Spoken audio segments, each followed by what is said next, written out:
Yo.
What's up, Millen? How you doing?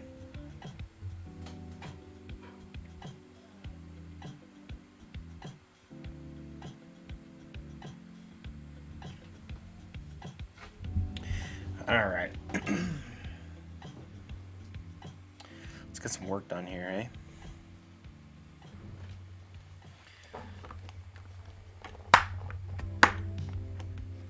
What's up, chick?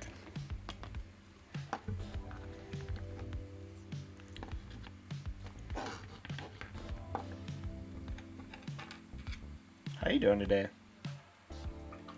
Welcome back.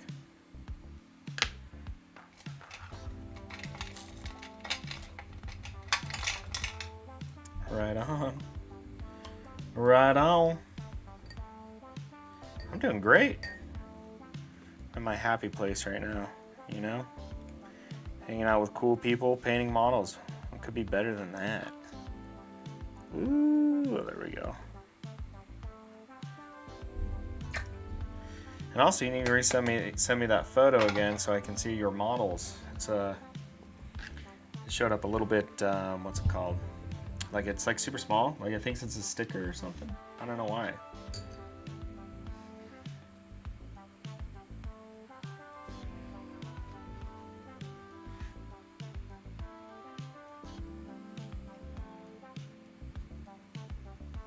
But yeah, I want to check them out. I want to see a little zoom up on it.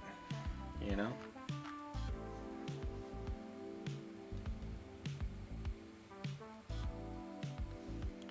A little too watery. Let's try again.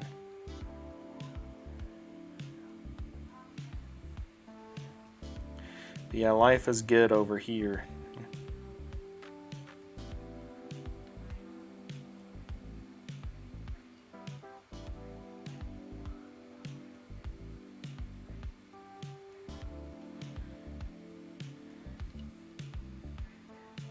What's up, guys?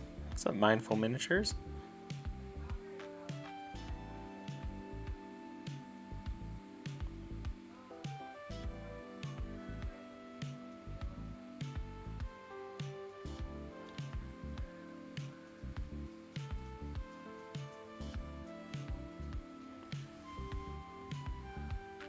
Oh, thank you for liking. Welcome to the party, dude.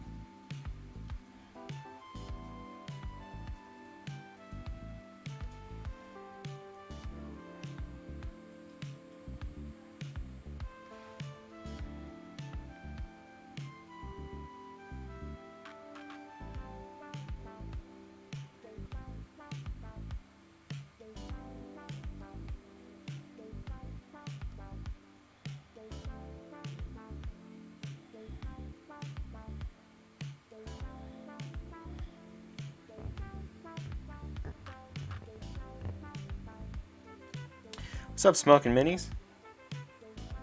How you doing?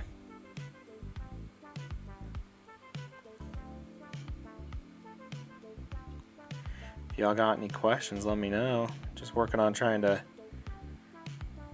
do the final kind of highlights on this guy's skin, and then we'll get into doing kind of final highlights and details on the rest of it, and then we'll put them together, you know?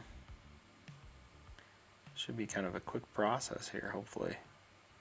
And we'll get on to painting up the rest of the little baby gargants, which I'm pretty excited for. Yo, Joaquin, what's up, dude? Welcome back, brother.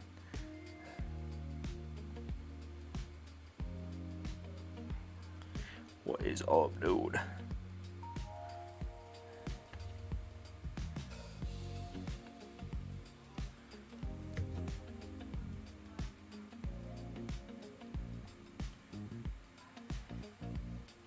I'm gonna hold off a little bit on doing the final highlights on his bicep, I think. What's up, Johnny? You return. Oh, thank you. Just trying to make it a little more interesting here and there, you know?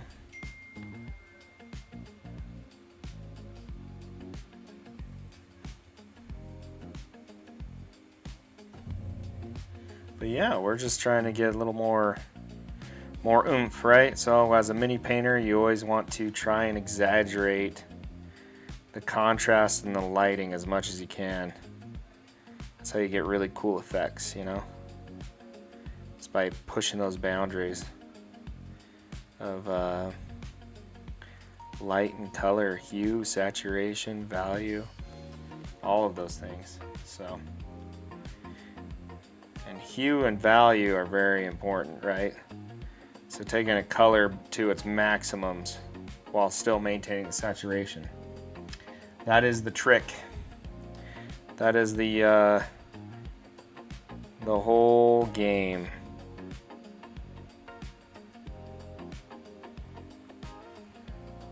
Just trying to maximize those values as much as you can.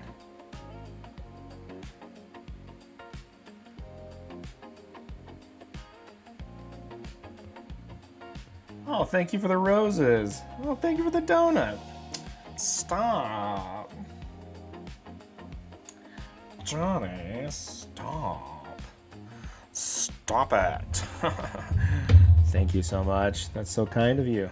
I appreciate the support.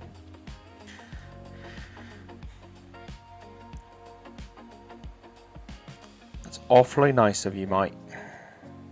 Probably shouldn't do accents in here. Someone's gonna be like, dude, don't butcher my country's accent, you know? Maybe I should just do a Midwestern accent, you know, where I'm from. Thanks for the donut, eh? You know, maybe we just do it like that, you know? Thanks for the donut, eh? Boy, that sure is nice of you. Maybe that's the accent I should just always do, you know?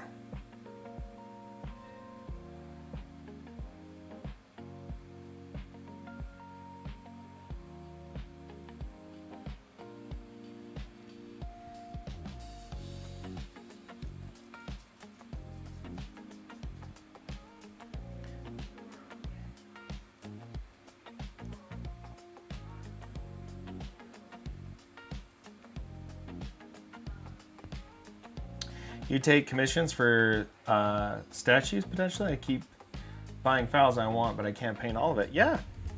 If you go to my Patreon and shoot me a DM, we can figure something out. Depending on how large scale it is. I kind of do it off of hours, like how, like this is my own personal project, so I kind of go a little extra. But yeah, we can definitely talk about it, buddy. I'd love to do a commission for you. Sounds like fun. An animal rescue surgery video? People keep saying that. Yesterday everyone was saying that. Nice. Okay, are you grilling or are you smoking? Oh, dark 30? Damn, that's late. That's late. I smoked a pork loin last week, and boy, it was probably the best pork I've ever had. It was fantastic. Thank you for the comment. Nope, just painting the model. No animals were harmed in the making of this live. It's going great. How you doing, Primeric? Welcome to the stream, buddy. An animal rescue surgery. That's crazy. That's crazy. I don't have that kind of skill. I can't save animals. I can paint them. Can't save them, unfortunately. That is a noble job, though, I'll tell you what.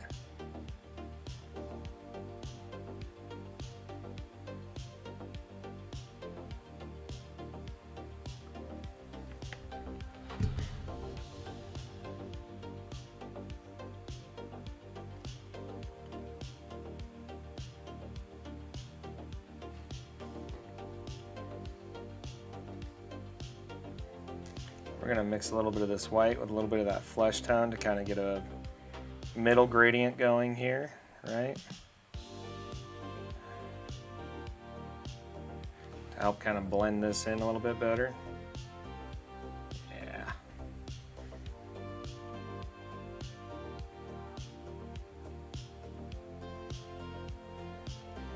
Put a little too much on, you just wipe it off. You see that, guys?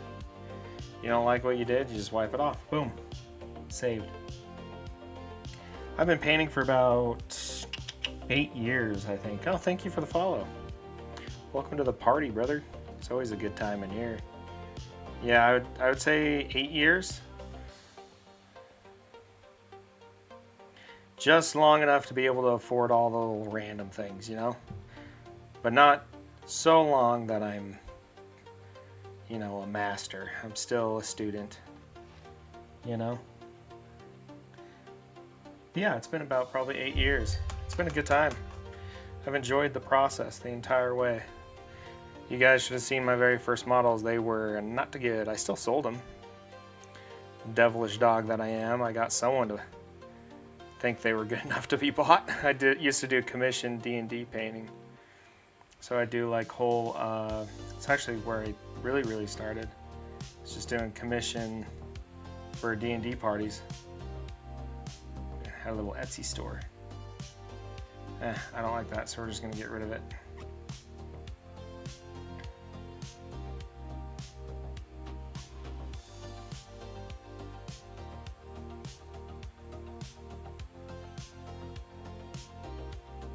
Yeah, but it has been a ride, I'll tell you what. It really is expensive. Like even right now, I have like probably $200 or $300 of things I want to purchase, but my bank account does agree with me right now, so we are waiting to finalize some of these purchases. You know, there are some really good deals out there. I really do think the Vallejo like kits are amazing, especially their like starter kit is only I think like 40 bucks or something. I'm not sponsored by them or anything, but I really like Vallejo. I've used Vallejo for years. All right, we're gonna stop messing with the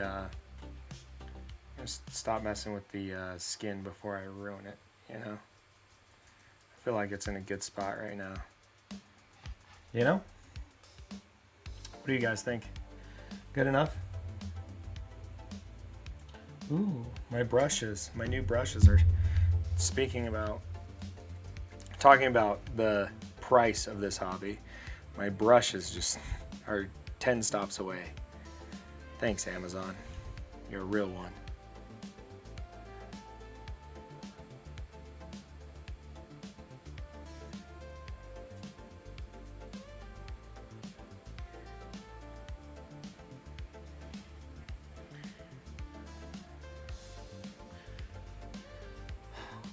What's up, Sandy? It is Sandy, correct? Do you use sable hair or synthetic? So these are synthetic. I just balled out and got some sable hair, some Kalishnikov or something. Korosky. Kalishnikov I know is an AK, but you know what I'm saying. I think it's Kolosky or something. Krishna. I don't know, but it's real. I haven't ever used real before, so I'm excited for that. Oof, my wash didn't go. So here's a perfect example of when you set down a model and the paint has it set. See how that all ran right there? I might be able to save it.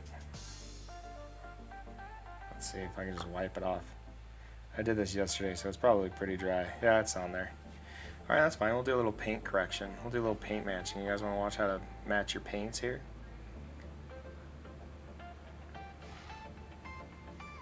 Let's see if I got the hue. That's close.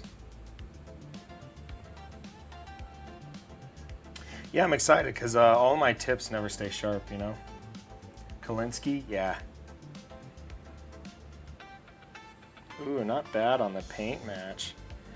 Look at that.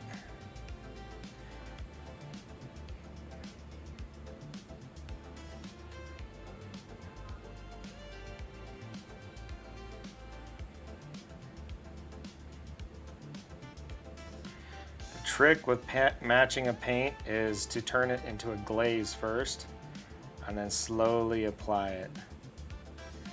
Right? Slowly work it into the area. Booyah, look at that. There we go. Now I'll firm that color up a little bit. Really get it in there. Get it in there. Cover that other paint up. That's what I'm talking about. You can fix everything.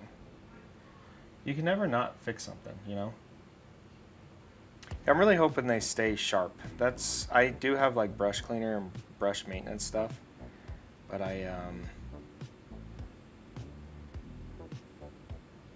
these what's it called? These synthetics, their tip does not last long. That's my problem with them, you know?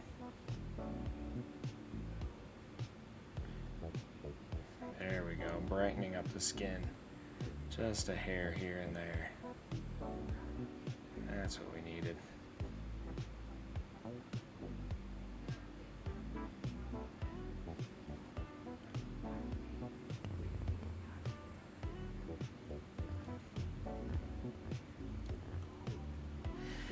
Yeah, that's what a lot of people were telling me.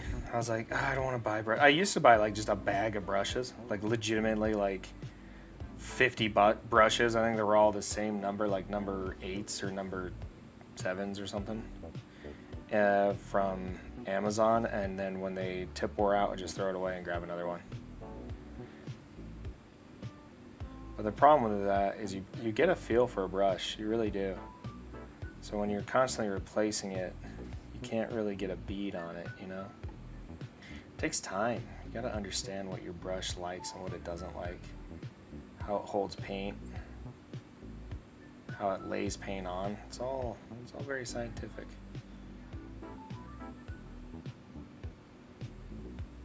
You know?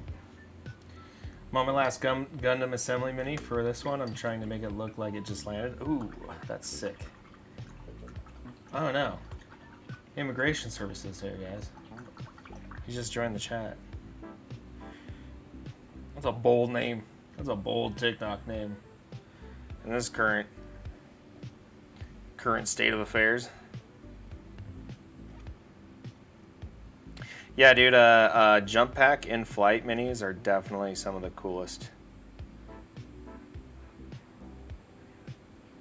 Get in there. Give me some of that paint.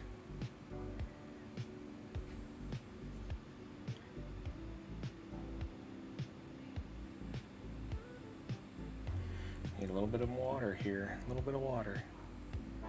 A little bit of water. Yeah, I'm excited to see it. Did you post your other ones you've done? I want to say I looked yesterday. Forgive me if I don't remember. Oop. Too much of that. Not enough of something else. There we go. That'll warm it up a little bit. There we go.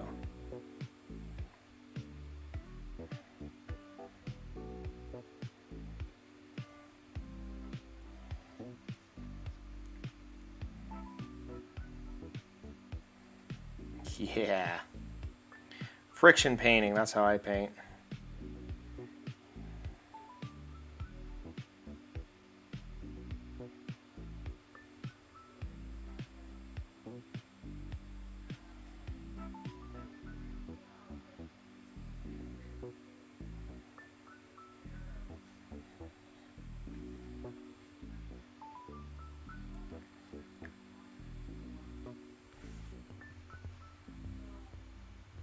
I'm using craft glue to form the impact crater. Nice, that'd be sick. I have a Gundam kit I'm going to put together after I finish this comp piece. Yeah, I use a lot of craft glue for my my terrain. But dude, if you haven't used a glue gun before for like the smoke, for like the spiral that comes down, you know what I'm saying? Try out a glue gun, because you can get some really cool effects with that.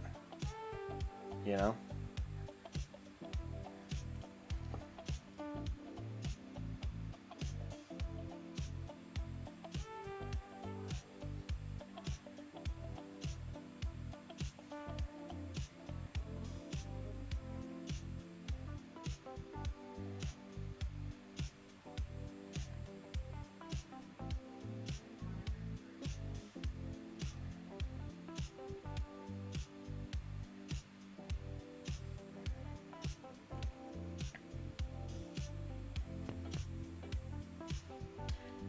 That's sweet. I haven't done a Gundam yet. I know we talked a little bit about that last fish. I still haven't tried a Gundam. I do want to try a Gundam. It'd be really fun to paint.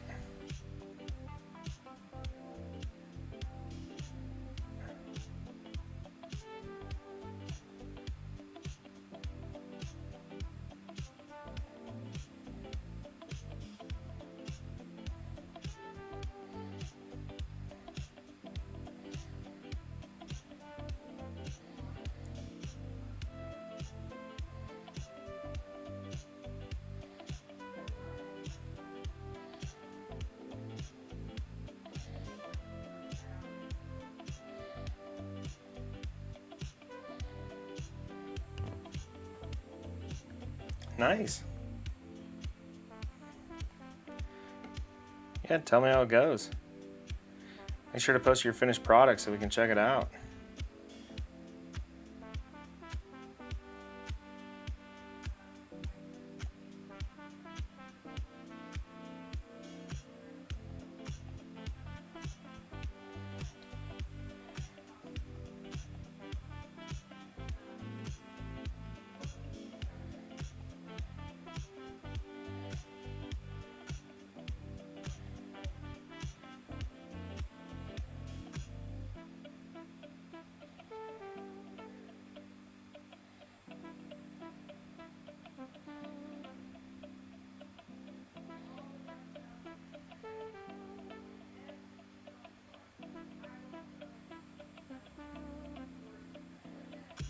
Ooh, yeah.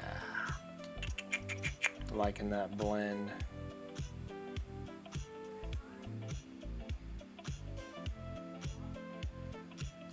Whenever you're painting muscle, you paint muscle as if it was sinewy, because that's what muscle is, right? If you paint it sinewy, oh my goodness, dude, did you send me a dinosaur, dude? Did you send me a dinosaur? You come in here sending dinosaurs, dog? Dude, that's crazy. Do I see that right? The Horde Jones joins in, sends me a dinosaur. You're allowed to do that, dude? I didn't even know you could do that. That's crazy. You're too kind. Thank you so much. I love you, Horde. You're always welcome, okay? You are always welcome in my home. That's so awesome. Thank you, dude. I really appreciate it. What is up? What is up? My guy. My guy. What is up, my guy? I don't know. Is it this? Or is it this? Or is it this? This is a giant. If you want something easy to convert, try a gun cannon or a Zaku 2. Oh, sick. I am doing a miniature for my Sons of Bahamut army. This is my Gatebreaker, so he's a giant. Horde, you're so awesome, dude. I really appreciate it, man. You always come in and just make my day. Dude, if you come over, I'll have a steak ready. How about that? Okay? I'm not going to tell you where I live, though, but I think that's half your fun, right? Like, I don't want to spoil your good time. You know? Like, if I just told you where I was at right off the bat, where's the thrill? Where's the adventure, dude? You know what I'm saying? But yeah, this is a miniature for my Sons of Bahamut army. That is what we are working on right now. I'm just trying to punch up the skin tone a little bit more here and there, you know? That is what we are doing. Trying to breathe a little more life into it.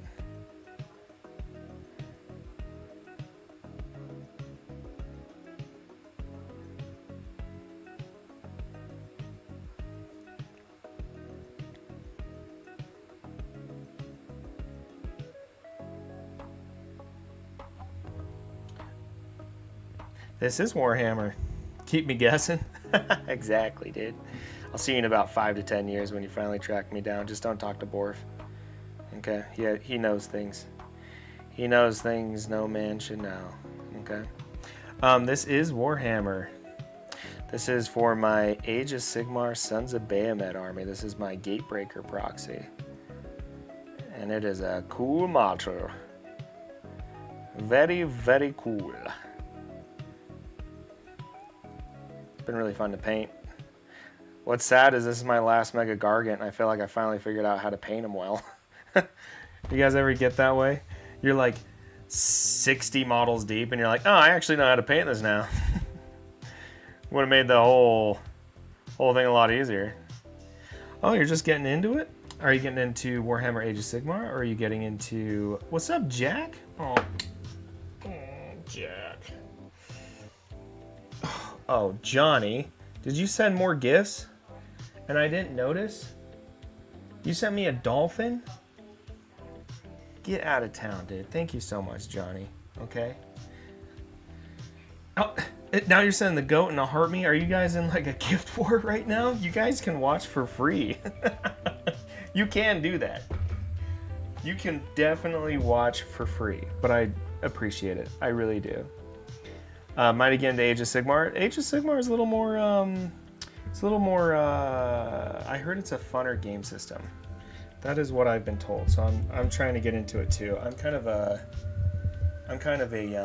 big time Warhammer 40k guy, you know?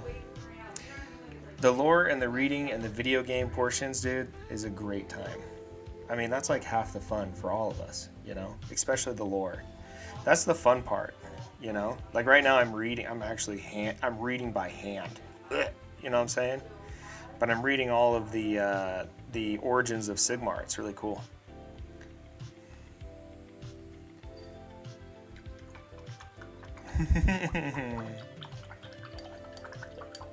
But yeah, if you wanna talk BS about the lore, I'm not super great at Age of Sigmar lore yet. I'm getting there though.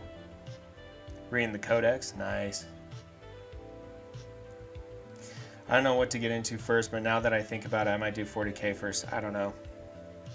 I don't know if 40k is more universal. My local scene, everyone's playing 30k and Age of Sigmar. So you kind of gotta almost have to play it by ear, you know what I'm saying? Like if anything, I would go down to your local game store if you're planning to play there, and just check out what everyone's playing. Be like, hey, what's the game? Because there's nothing worse than, so no one plays Warhammer at the game store my friends and I go to. And so I have these like 6 armies and they don't do anything, right? I have one buddy that still plays it. So that would be my tip, is go check out what everyone else is doing. But also do what you think is the coolest, because that's the only thing that really matters. You're going to spend more time hobbying, painting, reading books than you'll ever play. So if Warhammer 40k is more your vibe, then do 40k, you know? My first mini was a custom Space Marine I named Kiyaki? That's dope. Kiyaki? The book I'm reading by as of it's apparently set in a different fantasy universe. Huh? Where I live is 40k in Middle Earth, yeah. Called The Legend of Sigmar. That's the book I'm reading right now, dude. Literally, it is Age of Sigmar. I think it's Sigmar's like, I think it's his like origin story.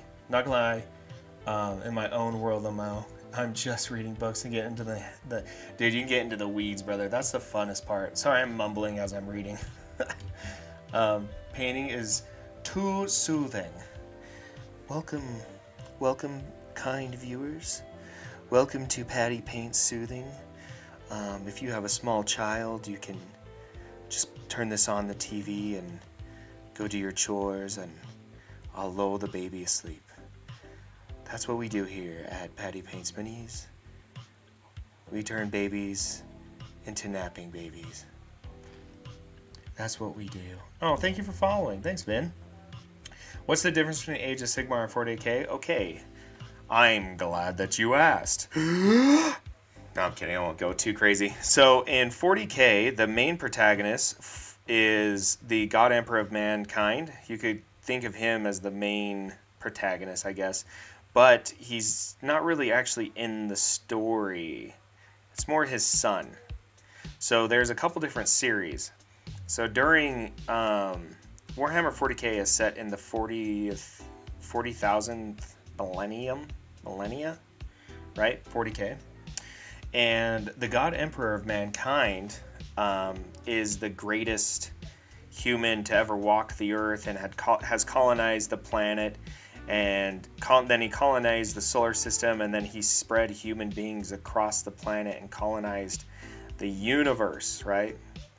So that's kind of the main story. There's a bunch of things I just missed, but just think of a golden era of, you know, like self-discovery, the Renaissance. I am painting my Age of Sigmar Gatebreaker proxy. So it's a giant. It's a big giant. Thanks, Horde. Appreciate you. So, like Kia, and I made a decision early on that would make lore purists angry. Nice. What was the decision? Okay, back to Warhammer. Okay, so the God Emperor of mankind spreads humanity throughout the entire universe, right? And it's this golden age, like, of technology. We have AIs, we have like the most amazing technology, and we're just destroying. We come across an alien species, they're gone, goodbye, right? But during this whole time, we're transversing this fourth dimensional plane called the warp. And the warp is this place that accumulates all sentient beings' emotions and souls and thoughts and feelings, like hatred and war and bloodlust and pain and suffering and love and loss and disease and famine and all this stuff, right? So in this warp, these chaos demons slowly coalesce into gods, demon gods. And then a giant rift opens in the middle of the universe, right in the middle of the human imperium, and demons flood out, right? And sever the ties to all humanity. And so the God Emperor creates his sons, right? Demigods. They are going to be the most virtuous, amazing sons. And then right when they were born, the Chaos Gods conspired to have them sent all across the galaxy to random places. So then the Emperor gathers his forces and goes on a crusade to collect all of his sons and return them back to the fold.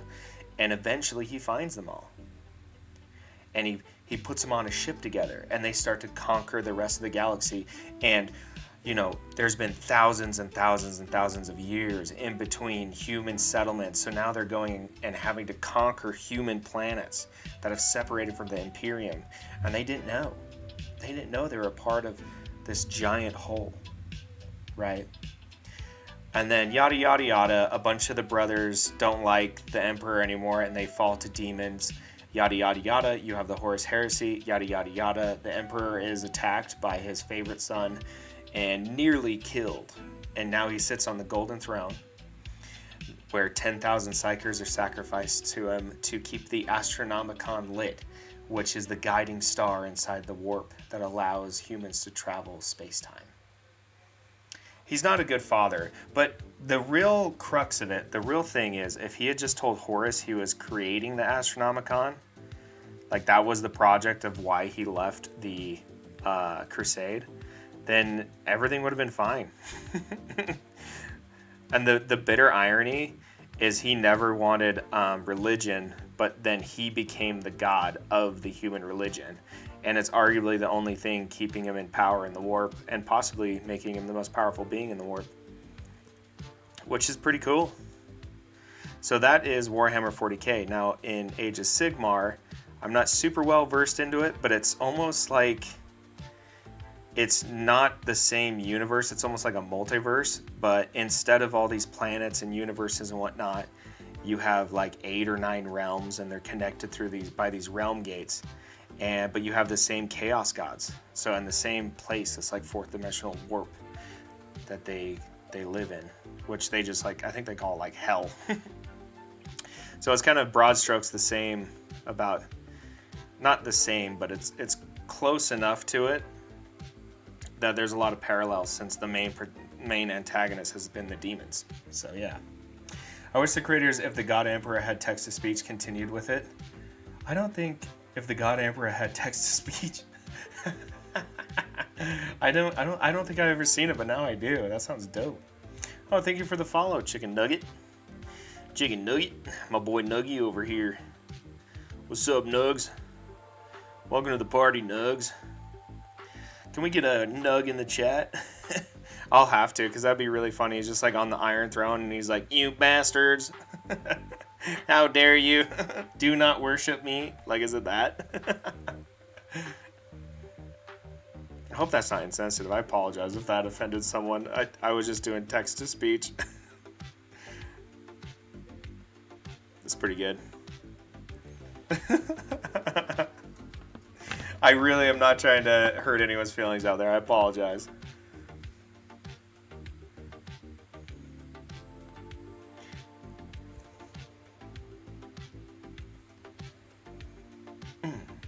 Oh, thank you for the share, Horde. Johnny, did you send me even more roses after the goat? I'm so sorry. I'm so late with the gifts. I need to have like an alarm or something, like something real loud and scary every time I get a gift, so it scares the bejesus out of me, you know? Scares the heresy right out of me.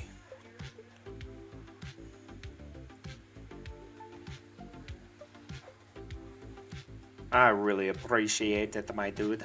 It's really nice of you.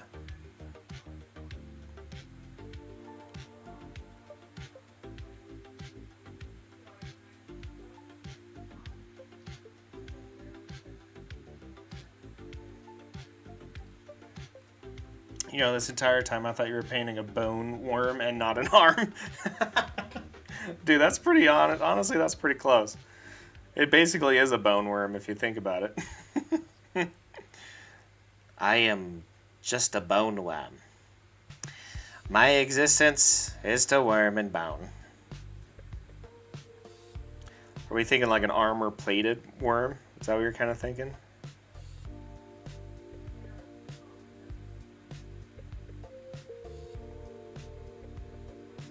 Aren't we all just bone worms in the end of the day? Isn't that all an arm is? Seriously, okay, seriously though, think about it. Arms are literally just bone worms, right? Okay, I just thought about that, but that is like literally like these are just worms with bones in them. I'm not crazy, right? That's like that, I don't know, that seems like maybe like a shower thought. But you know what I'm saying? Like, I used to just call us, like, bags of blood, but now I'm thinking we're just worms with bones. We're just worms with bones, guys. Honey worms.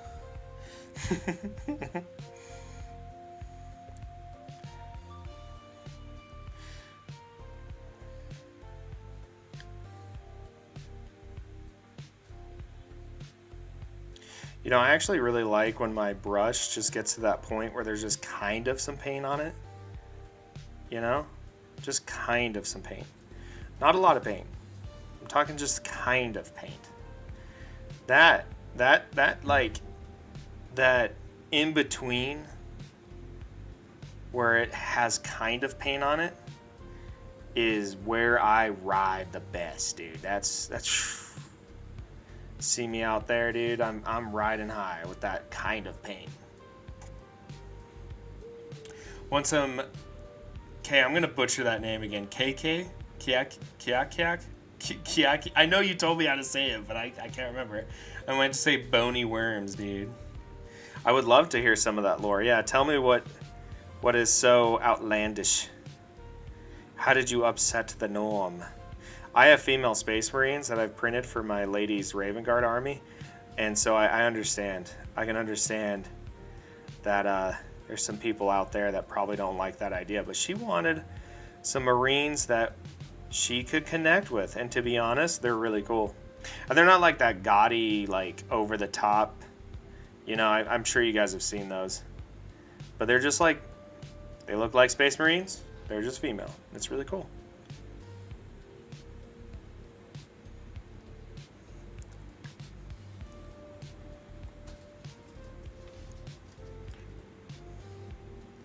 Some bony worms. Come, brother. Let us fight in battle, for we are but just bony worms. We fight and die for the bony worm god.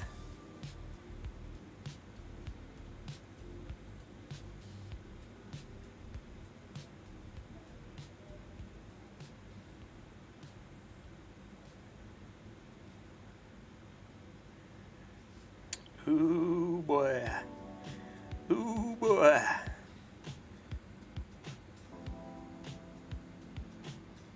I still love the fact that a guardsman convinced an orc that they still had ammo and they just died. Dude, that's gold. Dude, I guess that's all you really need to do to orcs, right? Just spit out propaganda that says that they've already lost and they'll just lose.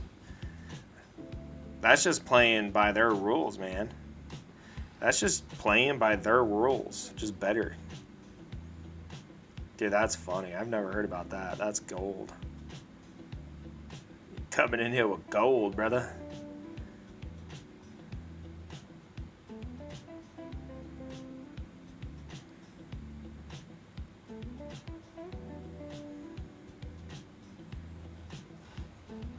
What's up, fat boy? Oh, thank you for the heart, me, dude. Welcome back in, dude. Welcome back in, brother. What is up, my brother? What is up, my guy?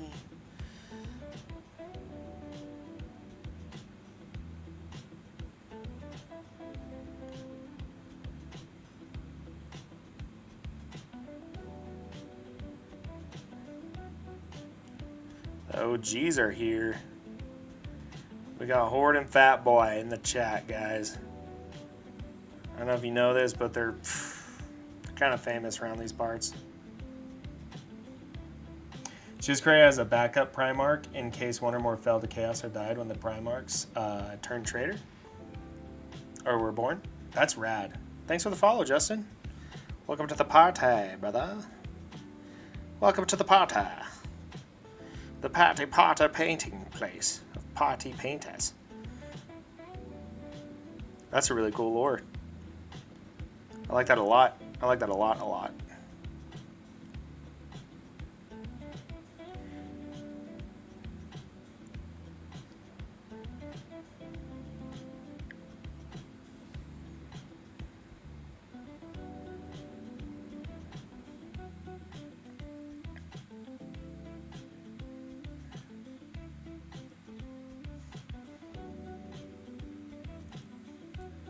Who, you? Don't think so? Nah, dude, you're pretty important around here, dude. Okay? They don't know it, dude. But I know it. Horde knows it. We all know it. We all know who were here in the beginning and we'll be there in the end. It'll be me, Fat Boy, Horde, Craft Crusades, a couple others that just off the dome. Rick Ross. Can't forget Rick Ross, okay? My boy Rick Ross. We will be at the gates together, all right? Riding. Where we're going, who knows? Don't matter. The boys are there. You know what I'm saying? That's all that matters. All that matters.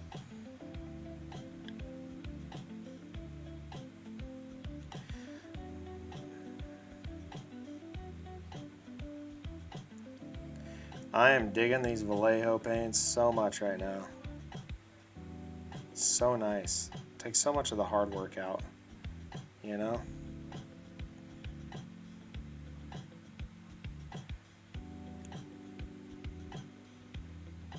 And what I like is they dry like kind of like just semi-lucent enough. Does that make sense?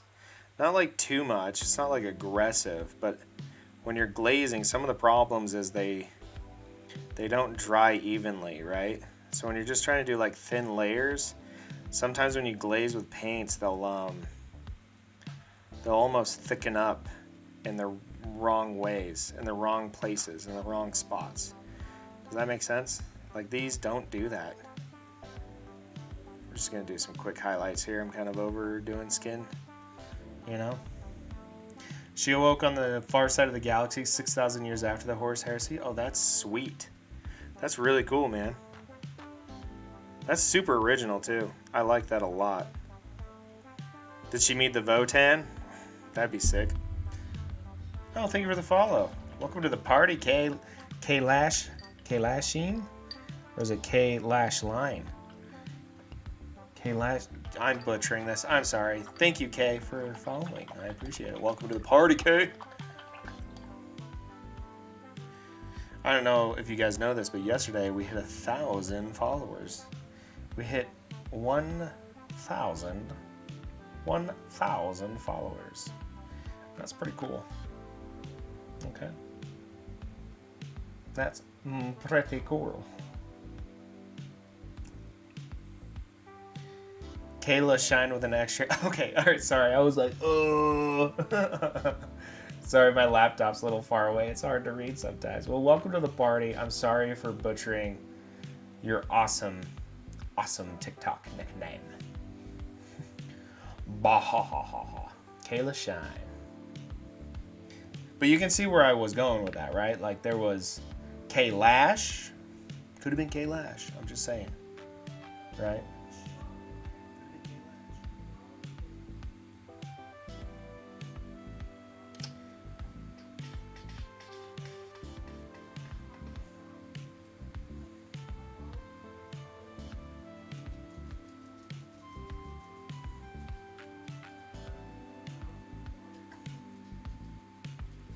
Sorry guys, we're gonna get right back to painting. Just had to check on something. Check on a little something, you know? Just a little something. Forgive me. Okay, here we go. Let's start with this guy. Let's do some fun highlighting here, yeah? What do you guys think about that? Just do some fun highlighting. Starting with this here bone. Oh yeah, look at that.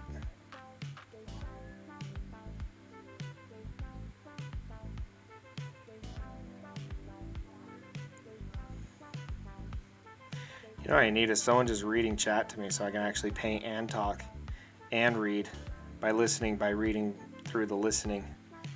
You know? That's what I really need, guys.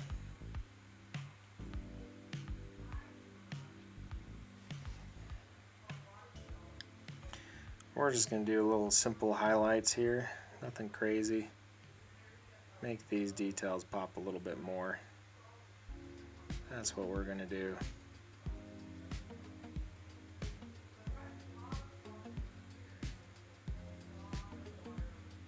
Booyah. Booyah.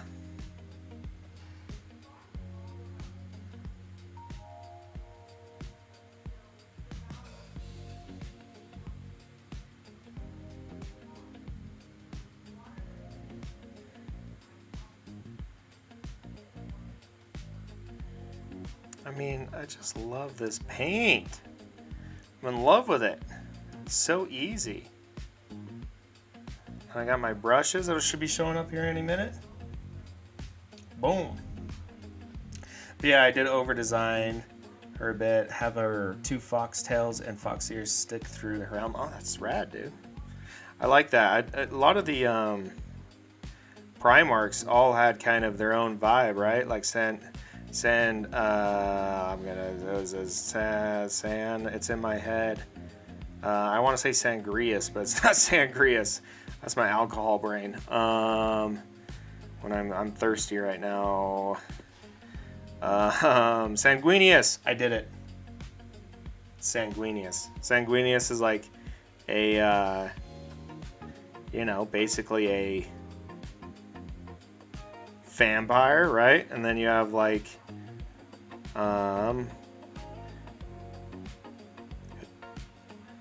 I don't think Lehman Russ had lichen in him, did he? I think that's cool. The fox ears, that's dope. Gives it a little. They each all had their own little thing, you know, their own vibe going on with something or another. So that's cool. I like that a lot.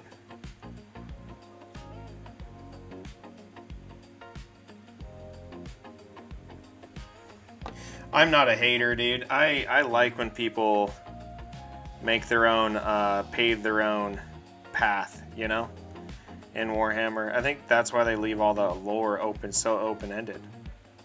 So you can actually have fun with it, you know? Like they create it that way so you can have fun, fill storylines in. What's up, Johnny? Welcome in, welcome to the party.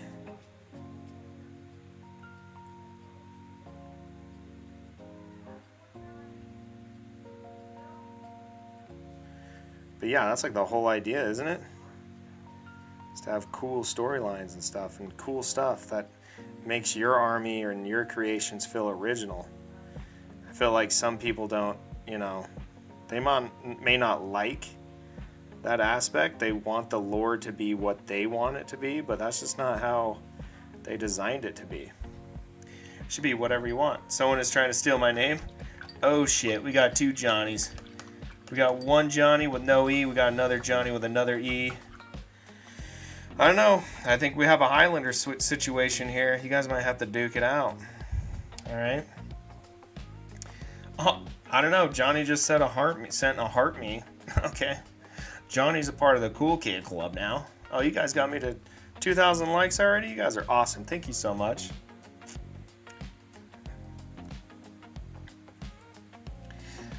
I don't know, Johnny's coming in here making waves, Johnny. That's the funny thing is you don't know which Johnny I'm talking to, Johnny. There can only be one. Fight.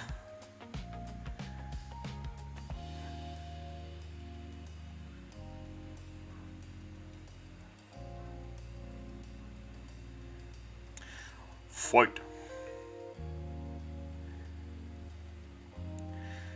Okay, each one of you gets to choose a weapon that's non-lethal and duel at dawn. Like Nerf guns, you know, 6 paces back to back kind of thing. I'd watch that.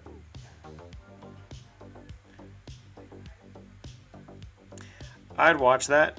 Just telling you that right now, I'd watch it.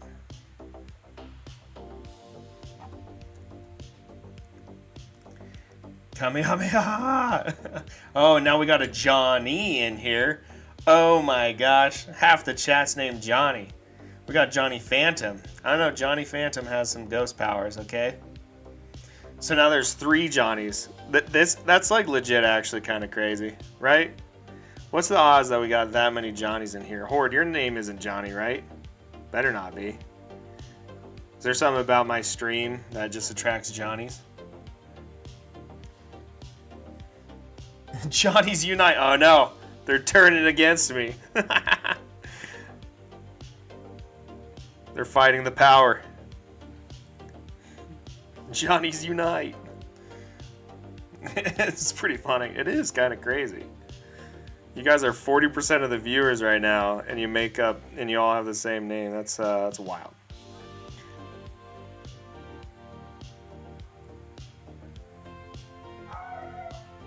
Oh, those are my brushes. You can tell because my dogs let me know. You would think that they're like German Shepherds. Nope, they're Chihuahuas.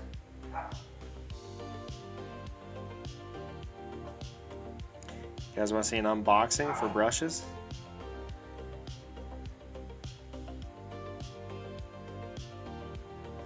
Pretty stoked.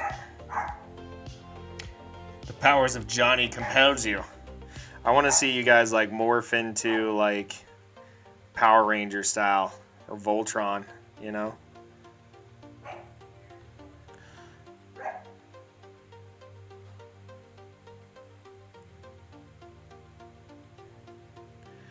We are the Johnny Collective. We are but one mind, but 3 bodies. And we all like watching Patty.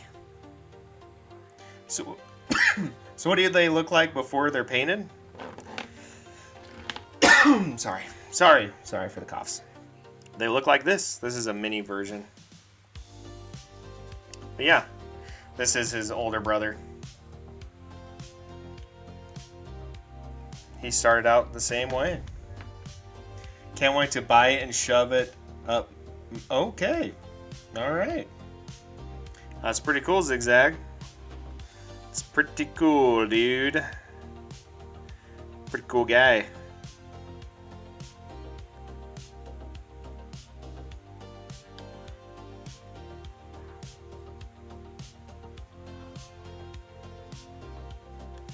I've never had that kind of comment before. That's pretty cool.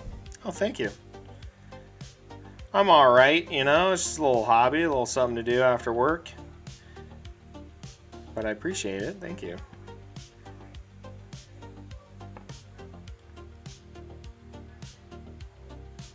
Asylum Seer. It's a cool name, man.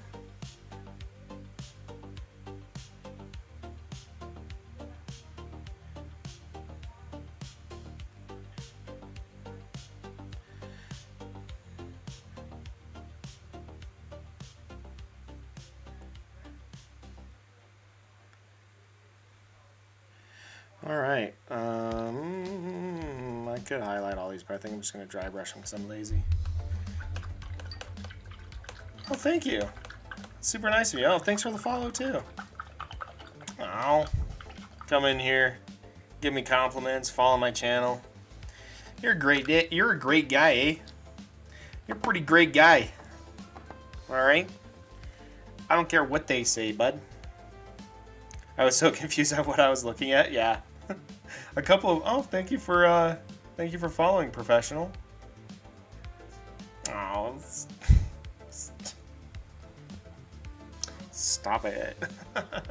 Stop, guys. It's too many compliments. I'm serious. Stop. Stop.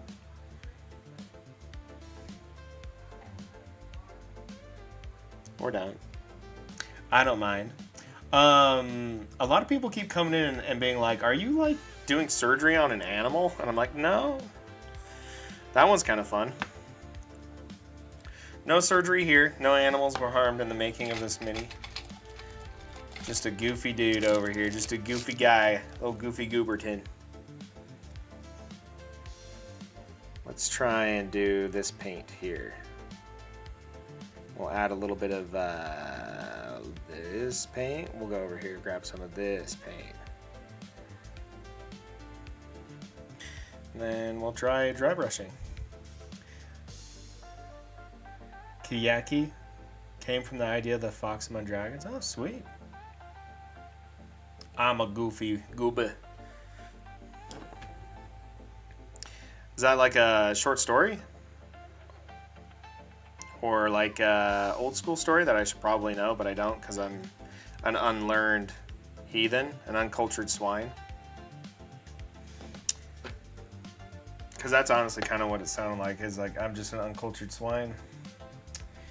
And I apologize for my mistakes. Rabbit prosthetics before, and that's definitely what this is.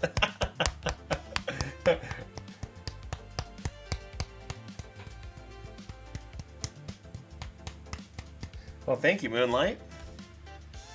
What do you paint, Moonlight? What do you got going on over there? Nice.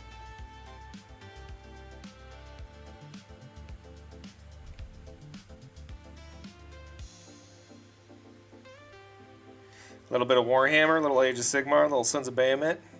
I also do a lot of Warhammer 40k. I have a problem. I have a spending problem. You know? At the end of the day, that's really what it is. It's an unhealthy obsession of draining my bank account. That's what Warhammer is. Mostly D&D miniatures and the like. Recently moved into MTG scene. Nice. You into Commander? Got a cool Commander? I'll tell you my favorite Commander to play right now.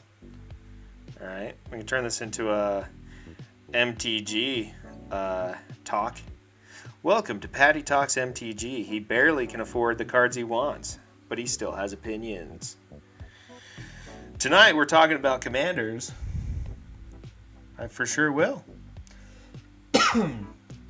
I heard Gunpla is, you know, relatively inexpensive, but that's what they all say. My favorite commander I own right now is actually Atali. Okay, Primal Storm. That is my favorite commander to play right now. Why? Because it used to be my Narset deck, but my friends made me tear it apart. And it was the Narset with hexproof and all that nonsense on it. And they made me get rid of it because they didn't like losing. So I turned Atali into extra combats with a couple different tutors for to get Mirror March out. Not Mirror March. What's the one that makes you can copy a legendary creature and then it doesn't, you can clone it, but it loses the legendary text, so it doesn't explode. Anyways, I tutored for that. I once did like 5 combats in a row. My friend's like, this is just as bad as Narset. I'm like, no, I get to play your cards now instead of mine. This is what you guys wanted. I built a commander deck for my girlfriend with Sokka as my commander. Is Sokka, is that the green and red? I'm trying to remember Sokka right now. Or Sokka, did they do an Avatar release? They might have. I don't know. I haven't been up on Magic in a minute. You're gonna have to help educate me a little bit. Just finished making a Katara and the Ong deck and an Azula. Oh, they did. Oh, wow. Yeah, that really recent. That's sick, dude. I love Avatar. I'll have to let my lady know. She'd make a deck. Dude, I just want to make an Appa deck. Is there an Appa card? Is Appa a legendary? Please tell me Appa is a partner with, what's his face? Is it a partner, blue-white? What's the little lemur guy? What's his name? Really? See, that's pretty rare because on all the most recent releases have been pretty mid. Momo, yeah. Is there a partner with Momo and Appa? Do they do a partner? And it's like a flying deck, blue-white? Because those are I'm an Azure guy. You know what I'm saying?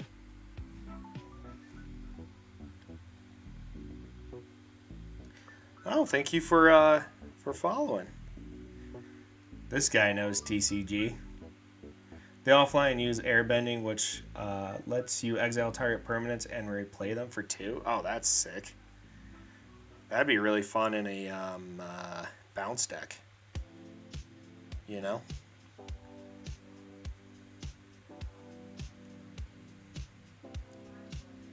Oh, thank you for the follow. I appreciate that. Much appreciated, my friends.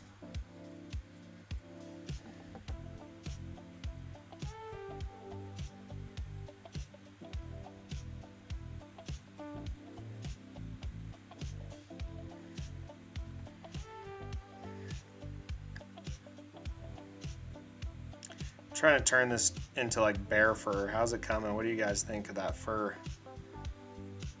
I kind of like it. You know? Kind of looks like bear fur, yeah. How long have you been painting? Just started getting into Warhammer and mini painting myself. I've been painting for about 8 years, but if you're just getting into it, I have a bunch of stuff I can teach you. I'm also going to be starting a painting class up, and I also do some tutoring if you're interested in learning.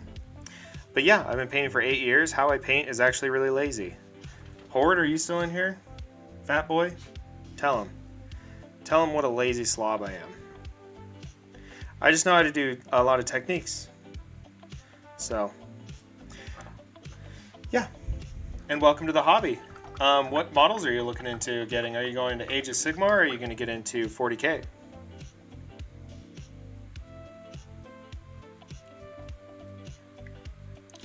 Yeah. What's up, Anakin? That's awesome, dude. What do you cosplay?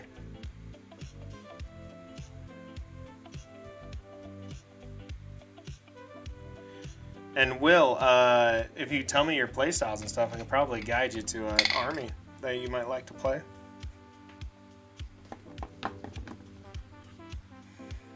I should have kept that brush.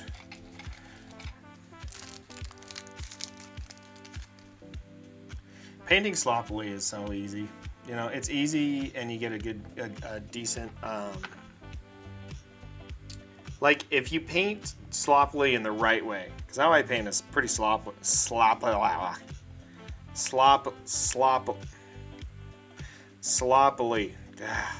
Sometimes you think I don't know how to talk.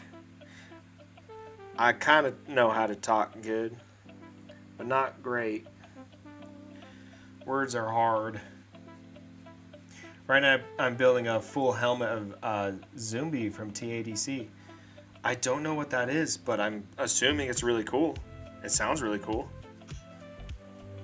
40K. I have about 10K points of Blood Angels 3D printed, just waiting for paint. Nice. Okay, I don't even know why. I don't even know why I'm talking to you like you don't know what you're doing.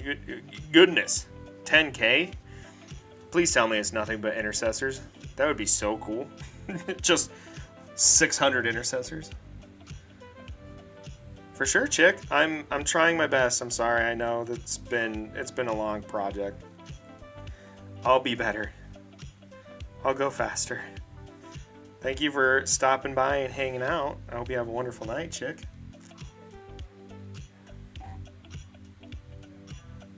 So paint in red. Paint in red. Blood Angels. Oh wait, aren't Blood Angels? Are they the black and white ones, or that's White Scar? Blood Angels. Are they the red ones? The Amazing Digital Circus. It's an animation, mostly just dyeing fabric, mild cardboard craft, and padding. That's sweet still, though. A lot of intercessors and chaplains. Attaboy. That's what you want. That's all you need. Go get them, boys. Hitting on threes. No AP. 1 damage. Yeah.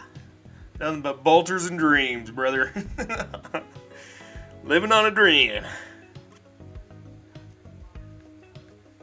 I actually had 30 Death Corps guardsmen, right? Death Corps of Krieg take out a 4-man block, or no, a 3-man block of Sword Guard from some custodies this weekend, and I was like, oh, buddies, you came to party.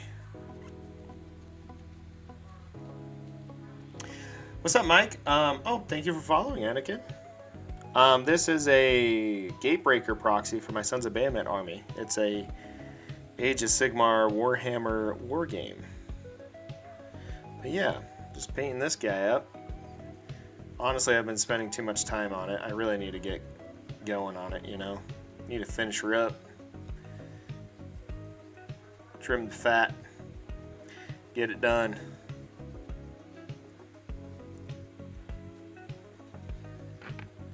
But yeah, it's been a really fun model. Black and white units that are called Death Company or something? Sick. Yeah. Are you into Warhammer, my dude? And by my dude, I mean Mike. My guy. What is up, my guy?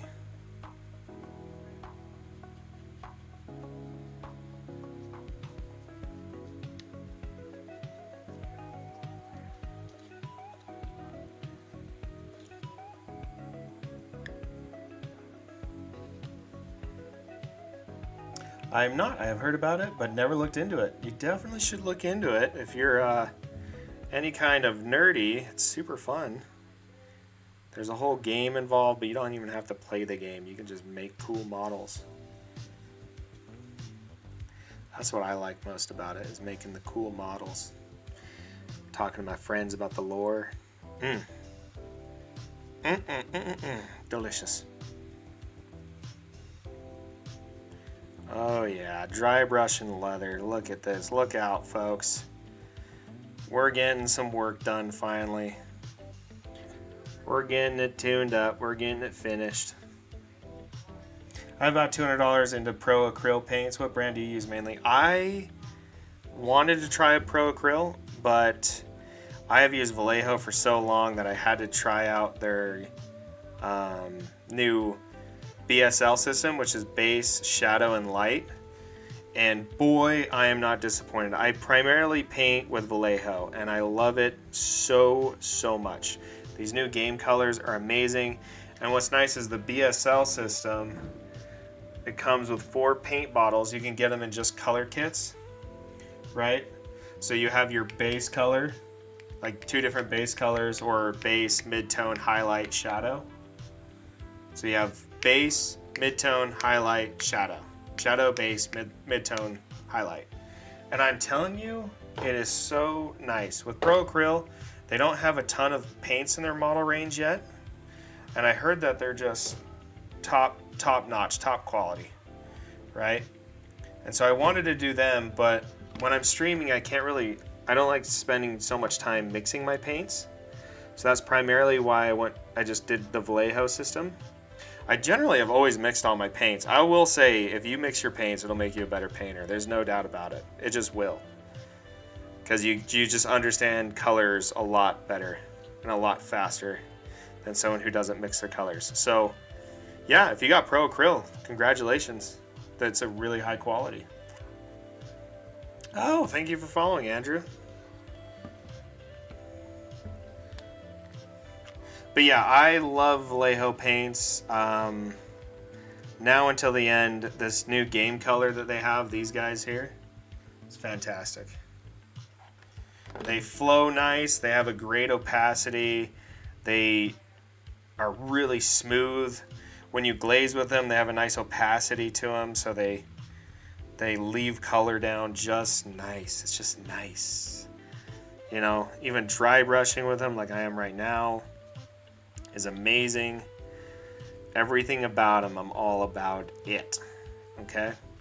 Especially with that BSL system, you can do a lot of different stuff with it. But I primarily have always painted with a white, a black, a brown, a yellow, a blue, a green, you know. And that was about it. And I just mixed colors. And then I use Citadel shades and contrast paints for a lot of my washes. And then I use oil paints for my washes as well. So that's primarily how I paint. But yeah.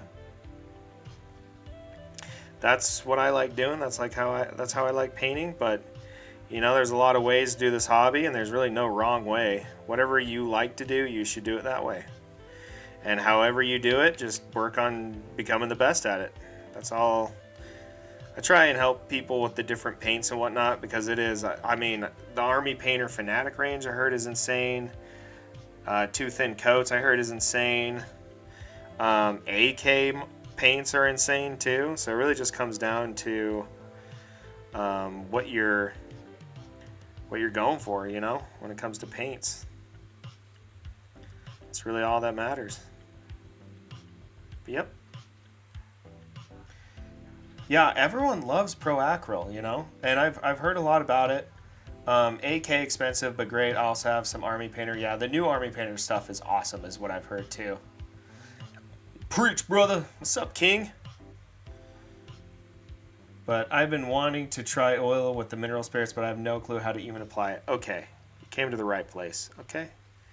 You came here looking for answers. Buddy, I got answers, okay?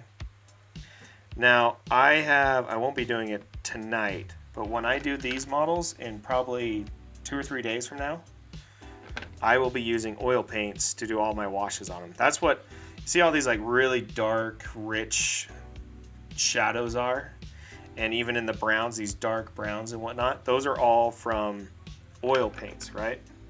And then these little Q-tips here, right? So I applied all my oil paints really thick like, and actually I think I still have a bunch of the mix in here. So you just treat it the same way as you would acrylics, but instead of using water, you use mineral spirits. But yeah, so do you see how viscous that is, right? You can still see it. I mean, that's been drying too for the last couple days. But you just bring them down to the level you want, and then you just coat the whole mini. I mean, you coat it. Right? You coat it. And then you come back about 6 hours later and you take your mineral spirits, right? And then you take your Q-tips or a makeup brush that's really soft, like one of these, and then you just wipe it off. You literally, this is all I did. I treated it like I was dry brushing, and I just went like this. And then when it got full of paint, I just swapped to the other side. And what happens is it treats it as if it's like a reverse dry brush. So like it cleans off your model. And I'll base the whole model and do a little bit of highlights. But yeah. I found and learned that you should go with a line that you can get locally. Otherwise, you're going to be halfway through the project and run out of... Oh, yeah. That is true. I tend to actually not really even use a ton of paint. I'm actually pretty reserved in the amount of paint I use. But I definitely have kind of come across some of the paints that I've relied on for years, and they have run dry, and I haven't figured out what I'm going to do yet. We're going to do something. Here, let's do something fun. Let's do some contrast washes. Yeah, and it's super easy, and it's super cheap too. Like, oil paints are so cheap. Like, surprisingly cheap. So if you don't like it, you can just throw them away. You'll be out 20 bucks. Seriously, that's really, you could go get Windsor and in oil paints. If you want colors, buy like a $10 pack of all the colors. That's what I have. It's nothing fancy. And yeah, give them a try. And the mineral spirits is like 10 bucks too for a bottle. Just make sure you do not use water at all. And you can paint oils right on top of acrylic, and you can paint acrylic right on top of oils. You're totally good. Don't be scared. Xerxes, I am painting a proxy, a gatebreaker proxy for my Sons of Bahamut army. For my Age of Sigmar, my first Age of Sigmar army. After this army, I'm going to be starting a Sylvaneth army. So if you guys are interested in watching some Sylvaneth stuff. So, and this is just contrast paint. Full disclosure, it's just contrast paint. I add a little bit of water, and this is how I paint, more or less. I just put in my highlights with either a dry brush or I brush it in by hand, and then I use oil washes, and then after the oil washes, I'll just touch up with contrast paints. So this is the proper way to use speed paints. Do not use speed paints for basing, right? It's, especially when you're doing a large surface area, you're just not going to get the effect you want. But when you've already washed and oiled and highlight, do you see those gross little fingernails? Do you see how easy that was? So yeah, seriously, like, isn't that so easy? Those are gonna dry a little more milder than that color, just by a hair, a little more milder. So I put a little extra on. So, and then we're going to do that same thing here on these. Added just a hair of water. This is called Nazgrin Yellow. Right? This is one of my favorite contrast paints for like a yellowish, a gross yellowish, brownish, right? Is my nasty. This is what I use on my Death Guard a lot. Like for the boils and stuff. It's an awesome product. And if you put too much on, just dry your brush and then collect it back up. That easy. Boom. Oh, can't forget the thumbs. Never forget your thumbs, guys. Right, it was hiding there. But yeah. Oh, thank you for the follow. Crochet with Ashley. That's awesome. I love crocheting, by the way. My grandma taught me how to crochet, and I love crocheting.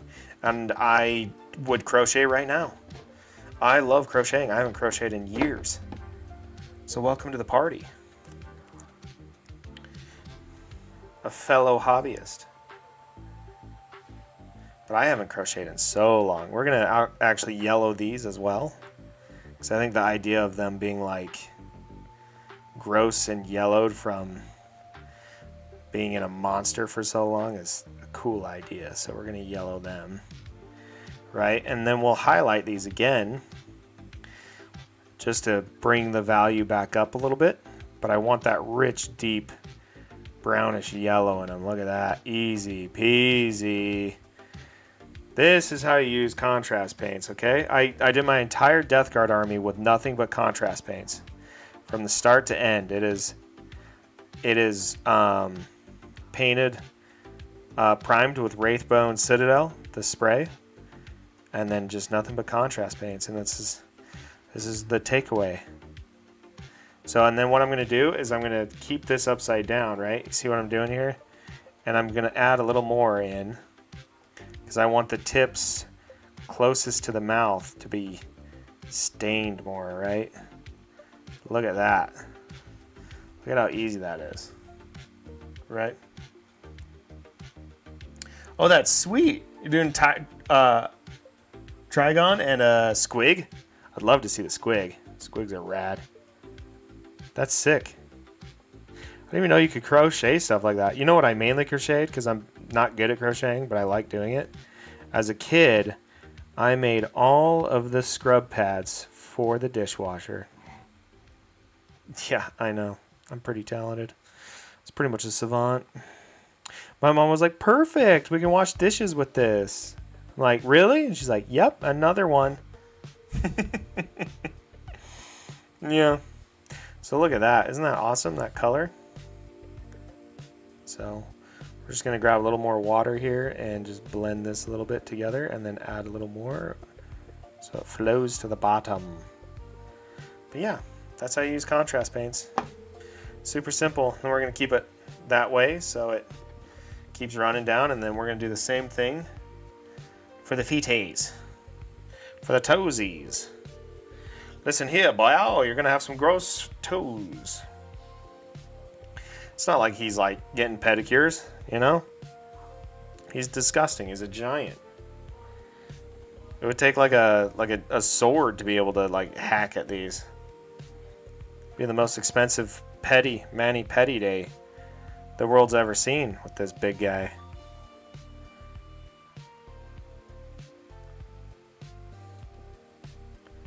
But yep, that's all we do. This is how you use contrast paints the right way. Right? So if you tried contrast paints and you didn't like them, just use them more like a wash than an actual paint. That's my key to victory. Is I don't actually use them like I'm gonna paint like base or anything, or even use them fast. I use them as little accent colors. You know? That's how I roll. Ooh, and we're also going to do these tusks here because that sounds cool too.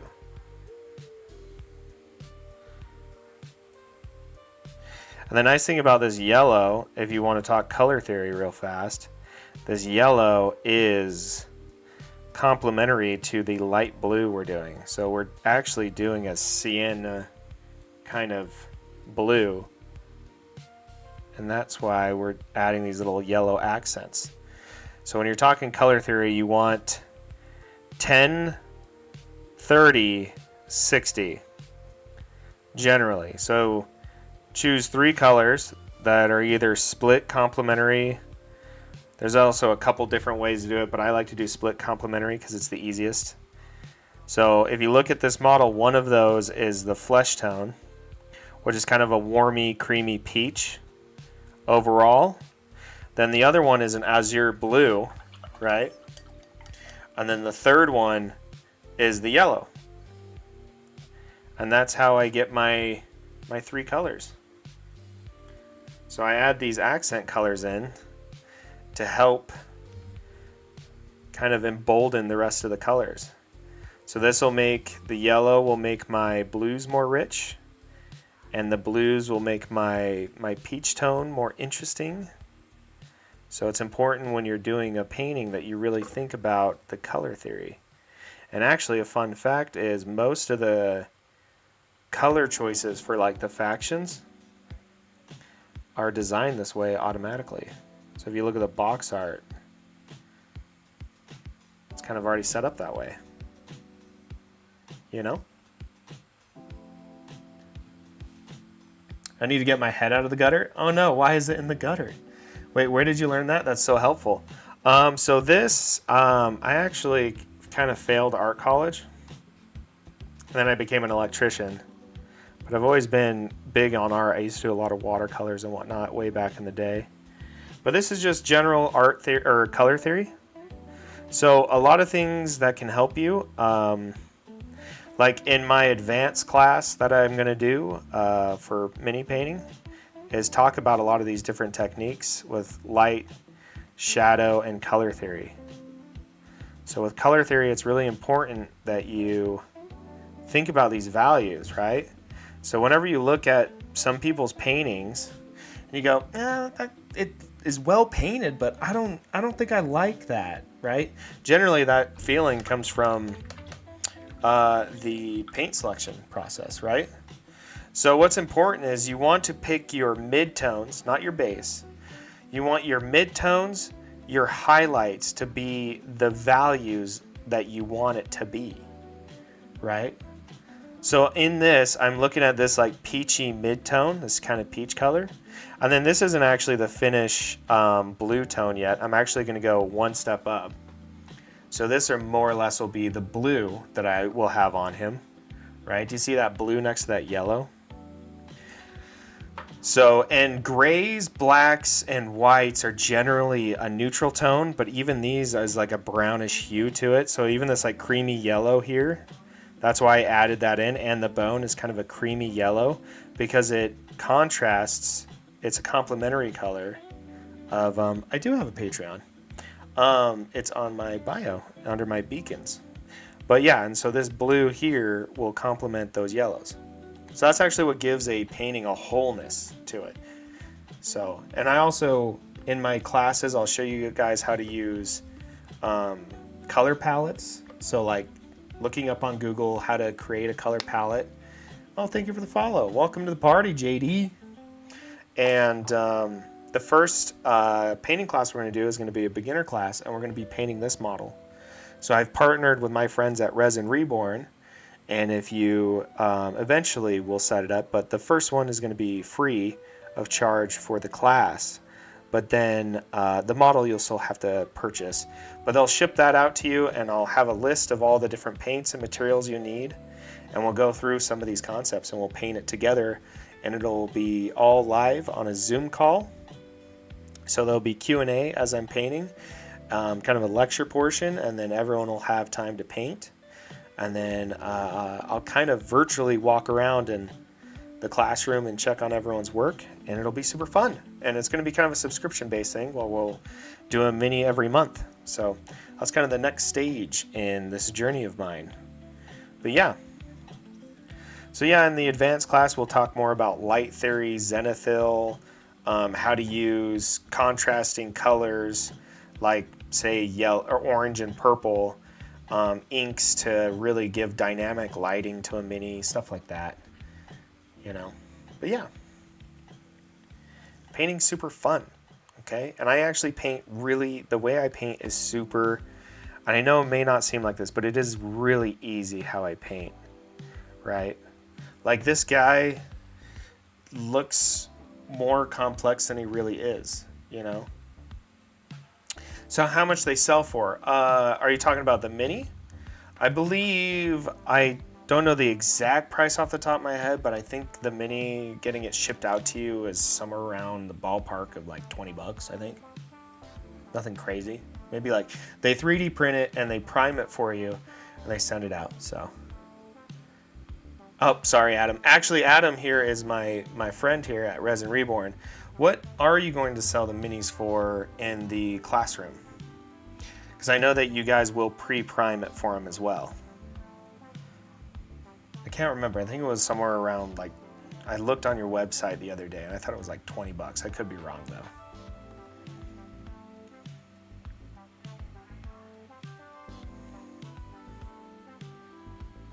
I could be wrong.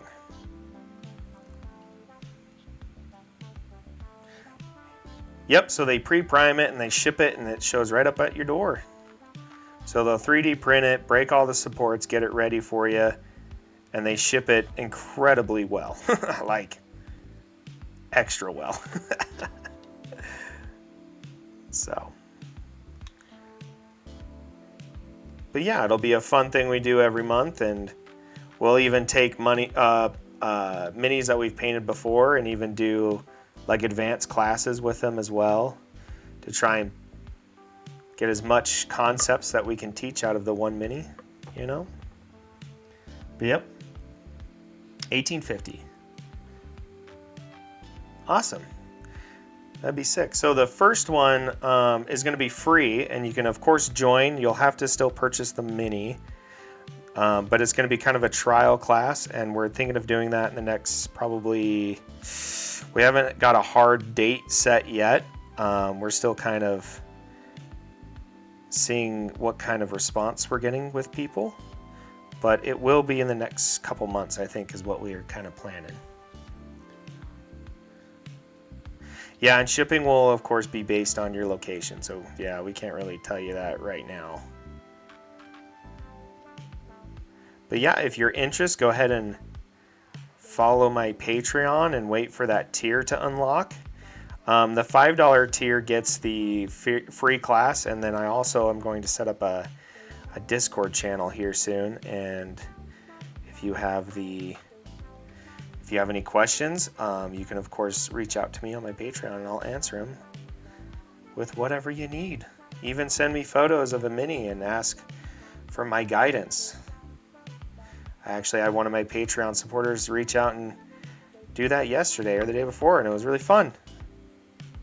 So yeah.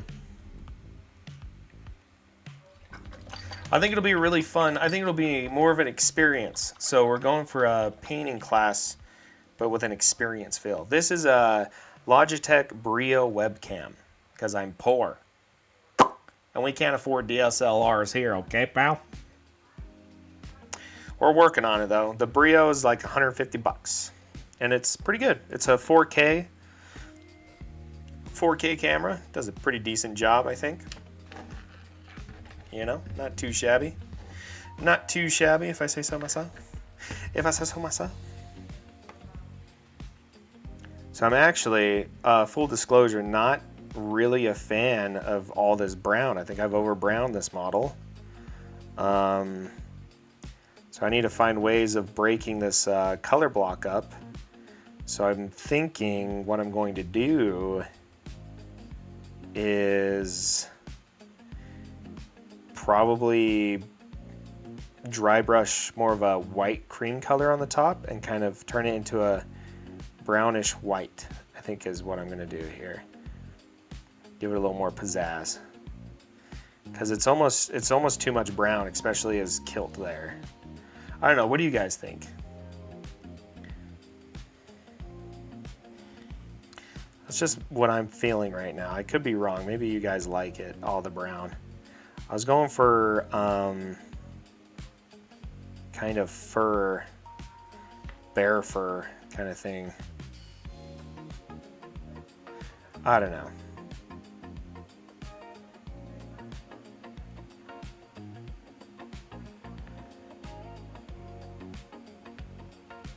Oh, thank you. You're too nice, okay? I need criticisms. How am I supposed to grow if all I hear is what I want to hear? I can't become better that way. I need the truth, goddammit. Hit me with the truth, the ugly truth, the hard truth, the real truth.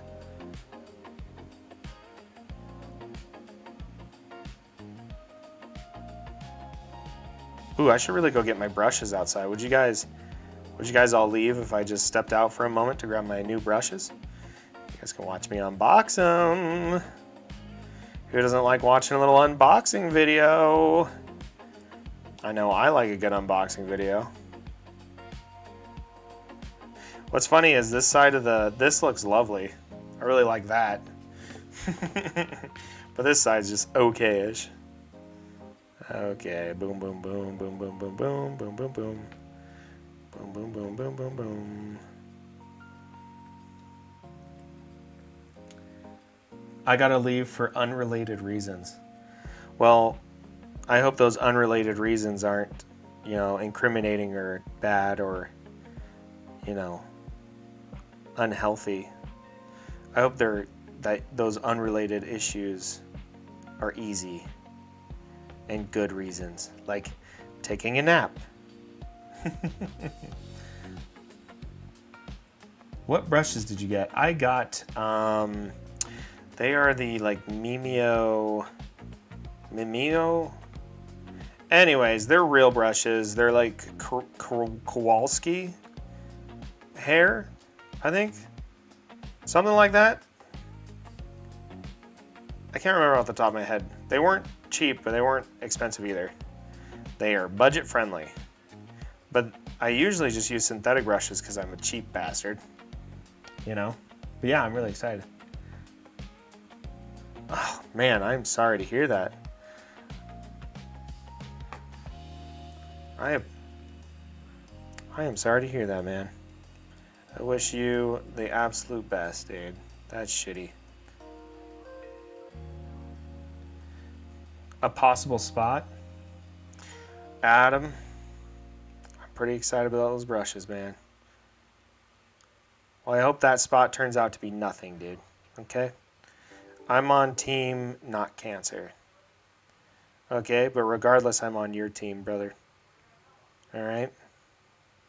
Come hell or high water, I'll always be there to help you with support. I'm 16 as possible spot, but I still need to get checked due to family issues with it. Ah, dude, that's hard. Dude, I'm going to be honest. You just manifest it into the universe. All right? Those good vibes. I'm going to do the same thing. Everyone here in chat's going to do the same thing. Definitely ain't going to be cancer, dude. You are A-OK, rock solid, my guy. Life is good. Yeah, everyone loves the Winsor Newton brushes. I've never tried them, and I was thinking about buying them, but boy, they're not cheap. They're not cheap, dude. They are not cheap.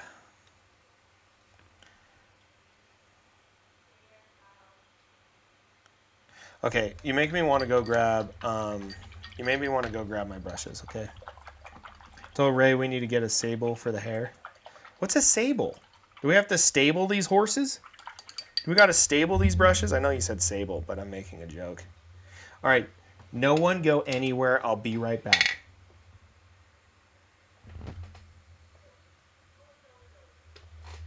No one go anywhere. Okay, I'm watching you. It's a little animal similar to a Wheezy.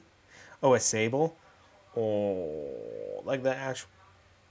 Oh, I know what you're talking about. It's like a ferret, like a little ferrety guy. And they're brown, and they look really cute. They look really cute. Oh no, where did my chat go? Oh, chat.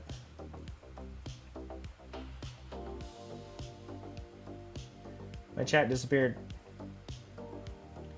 Can I pop it out?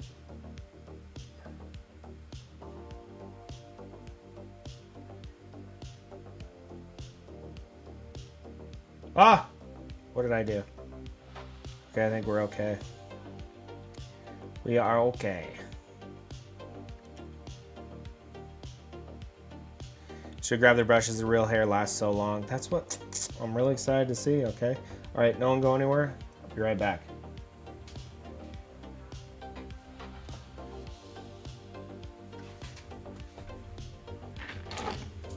Ow! Ow! Don't look at my plumber's crack.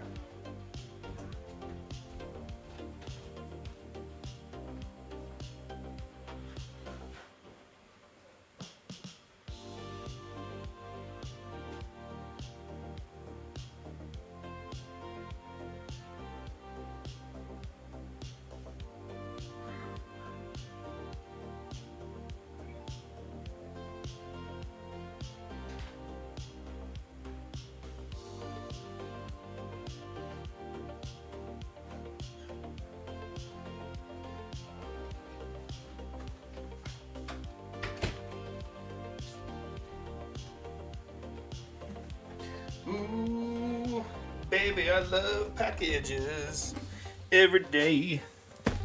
Okay.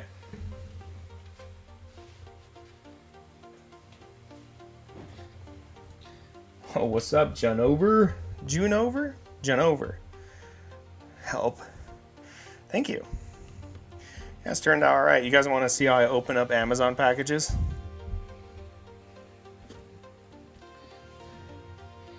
June. Well, what's up, June? Welcome to the party.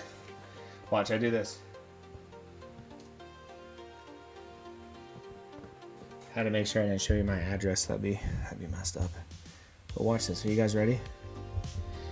Kalima. Ah, I missed. Yeah.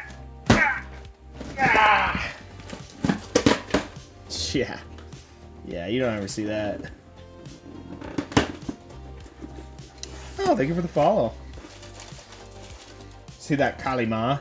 Was it the reference or was it the 6 skills? It's definitely the 6 skills. Fumui. Fumui. Fumui. Fumui.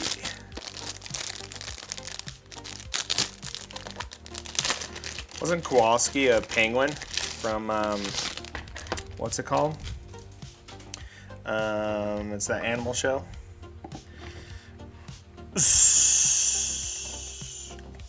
You are the artist of your life. Thank you. This is the only one I actually want. The rest of the sizes are too small. Ooh. Mmm. Delicious. Mmm. Tastes like hair. See that? Comes actuated. That was like 40 bucks, 50 bucks. I really only wanted, I thought they would be bigger. That's my fault. That's my bad. What shall we paint fast? I think I'm going to leave this for important stuff. I think I'm going to use my beat up brush for my contrast paints. I heard contrast paints aren't too friendly with a lot of different brushes. Tyler. Hey, pal. Seems we meet again. It's true, dude. We do meet again.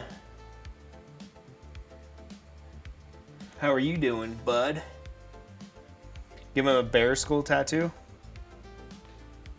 Bear skull. I don't know if I can paint a tattoo. I'm gonna be honest with you. I don't know if that's in my wheelhouse, guys. Like, legitimately, I don't know if I can actually do that and pull it off.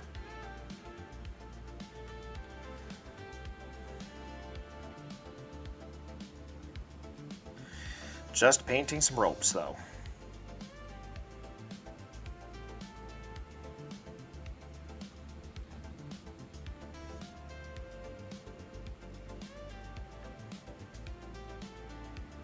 I could probably do a bear tattoo. What am I saying?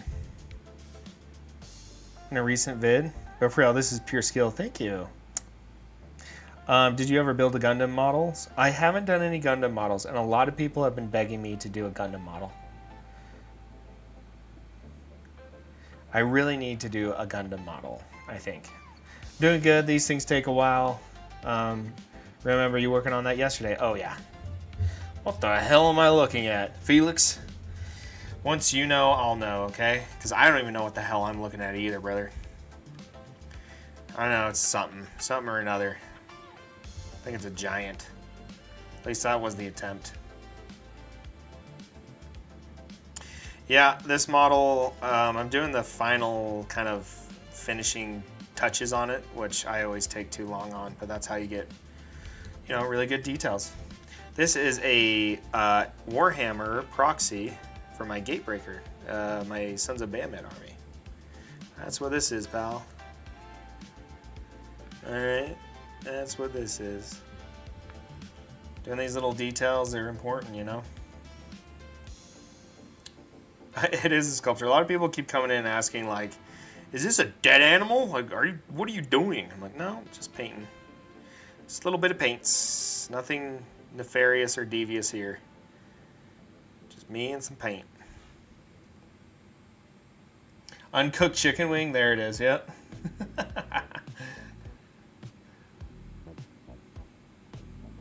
Once you see what it is, you become so impressed. You guys are nice. You guys are too nice. Alright? What's funny is I show my stuff to this my lady, right? My girl. She's like, oh, that's nice, you did a good job. And I'm like, all right. I think she just wants me to become better, so she doesn't give me any validation. She's like, oh yeah, you did that one pretty all right, I guess. Like, thanks. I guess I'll go try a different way to earn your affection. No, she's amazing. I'm just joshing around. It's too good for me.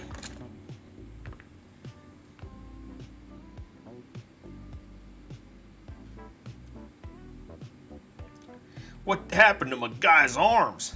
I ripped him off, dude. By ripped him off, he technically was born without any arms. I've never put it on him. Okay? So you'd be nice to him. He came into this world armless and technically without feet, and his torso was in half. Alright, but we're getting him somewhere. Just do a painting night with her. Maybe she would like... I did do a painting night with her a couple years back. She painted a little poxwalker with me, and she did an amazing job. But when it was done, I was like, oh, that's awesome. You did such a good. She's like, good, are we done? And I'm like, yeah. She's like, good. And then she like went and watched TV. I was like, oh, okay. That was for me, not for her. But you know what? It was really cool that she tried. She actually said she'd like to paint some more Hammer models. I printed her off some Raven Guard, some female Raven Guard, and she said she wants to paint those eventually. So here's to living on a dream, guys. You know? From throwing babies like a football, he's lost his arm privileges. Yeah, dude. Try and take away my arm privileges.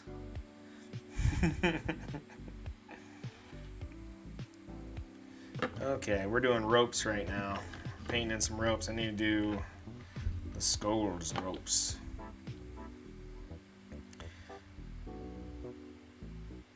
I think I might have to change this color because I think it's just coming out as rope or skull color.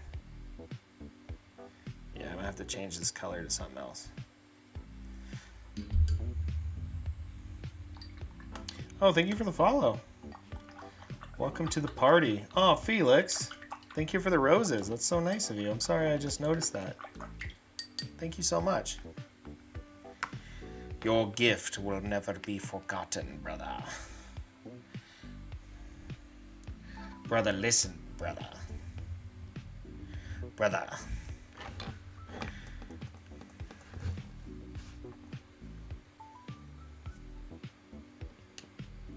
How long do these usually take? Okay, so if I do like a mini of this size, like this guy here, this one took probably 3 hours or so, right? Not too long, right? Just long enough to get a good, decent, you know, decent model. That one took about 3 hours is all. This giant guy, probably on like hour 12, I think. No, not that long. Maybe hour 9.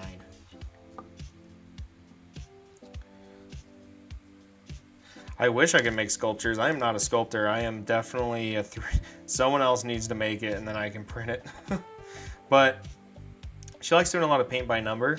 Really what she is, she's doing her doctorate program right now, so she's just too busy to do any hobby. She's working on getting her nurse practitioner's doctorate degree. So, but I'm hoping after that's done, I might be able to convince her to get into some nerdy wargaming with me, you know? Soon.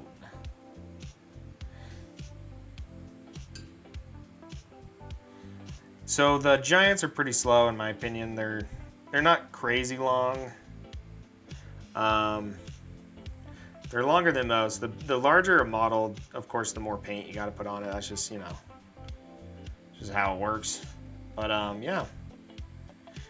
Also, I could have been finished with this hours ago if I wanted to, but I really want to take my time and make it as good as I can. So if I feel like I can improve it even just by a percentage, I'm gonna try my best, you know.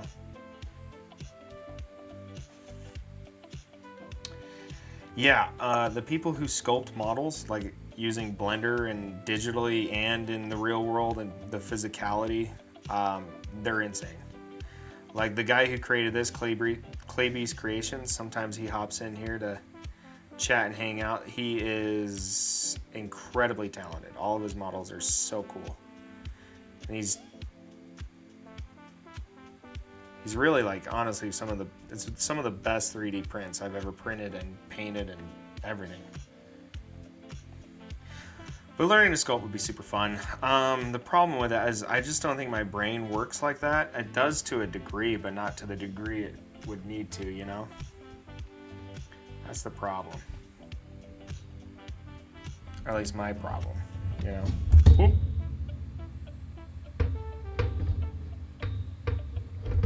My microphone mount decided to do that.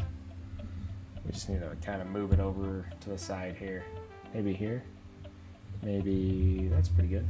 Is that good? Am I too loud? Let me know, by the way, if my voice is too loud.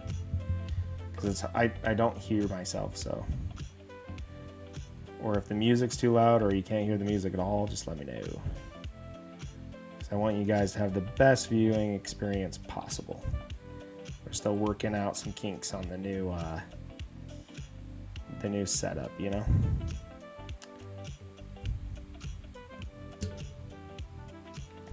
But yeah, I'd like to learn to sculpt just for the knowledge of it, and knowing 3D proportions and whatnot, and learning all of that, like how bodies move and how light hits bodies, and all of that is just insanely important to know for even painting. Like just knowing how light hits objects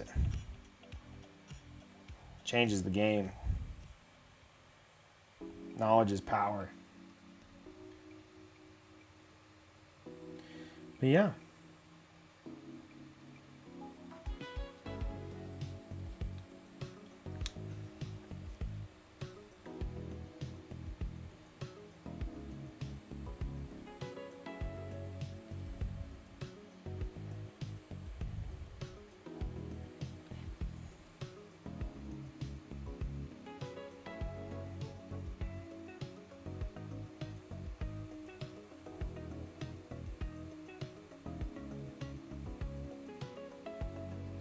I've been painting for about 8 years, George, and thank you so much. That's really nice of you.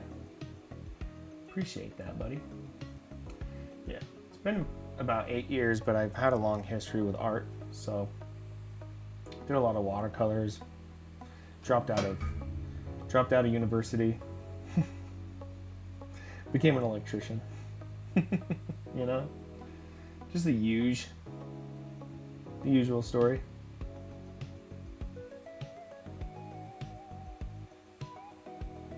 Yep. Please, learning how to sculpt can help a lot on the long run, like making extra bits. I do have some green sculpt. I don't actually ever use it because it's too hard. I messed up a mini and I was like, never again. You know? When did you start to realize you're becoming better and seeing large differences in your skill? The fastest way... The time when I really started to grow in my skill was when I was fine with making mistakes. Sometimes I intentionally make mistakes just to see if I can fix them, right? So that was one of my main moments of, like, even now, if I mess up, I just, you know, I suffer and I fix it. Who cares, right? That's the whole way to get better, is to make mistakes. So, yeah. Please don't scalp people. When you start, yeah, no scalp. Sorry, no sculpt. I meant sculpt. Yeah. So that was when my skill kind of changed. When I really saw a difference is when I stopped caring if I made a mistake. Because now I had a new challenge. So I've been painting pretty much, I had been painting about the same way for like 6 or 7 years straight. And only recently did I just kind of get bored of just painting the same way. I mean, I got good results. I've never made something I didn't at least like something on it, you know. But I was just getting bored from the same old process over and over again. Of course, I still use that process for the majority of my painting. But then I just started pushing myself, and if I was scared to do something, I just do it anyways, you know? Because if I do it anyways, then that's it. It's set in stone. Now I have to fix it or make it better, or, you know. But I think not giving up, you know? If you ever make minis, use cinnamon for wood. I've been munching on it a lot, and it has nice details. Preach. Yeah. Use cinnamon for wood. That's actually really smart, like a little log. I actually might use that. Well, cinnamon sticks are so expensive though. Are you talking about cinnamon sticks? I don't know if I have the cash flow to afford using cinnamon sticks.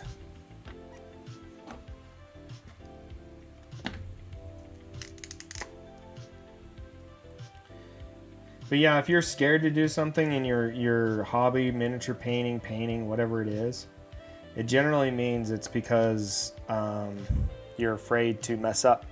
And if you're afraid to mess up, then you can't get better, because you can't get better unless you mess up. It's kind of this like self-fulfilling prophecy. Like, ooh, I don't really want to mess that up, so you don't try. And if you don't try, then you don't do it, and you never improve. And so, in effect, you lose out on potentially becoming a master. Give him a crazy hog. How do you know if he doesn't already have one? It's just hiding behind the loincloth. I'll take the suggestion under consideration. I think he already has one though.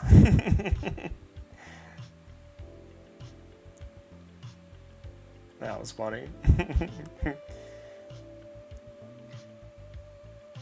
Got to get Sim 6 from an Indian grocery store, super cheap. Oh, that's a good idea. I didn't think about that. Give him a crazy hog. This guy's wild.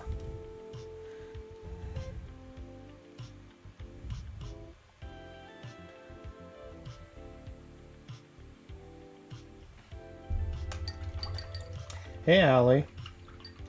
For like $7 bucks. 7 units of monies. What's up, Moses?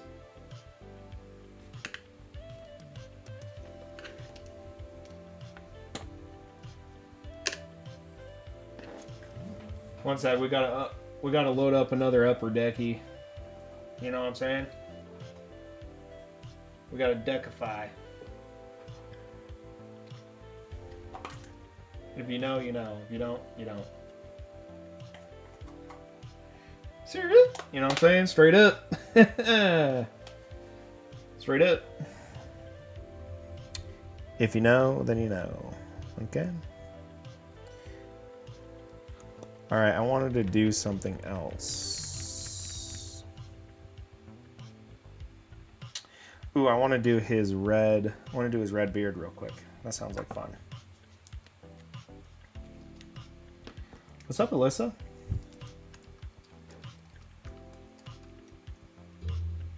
Alyssa as in Allie's friend, Alyssa? It'd make nice shields. That is true, yeah.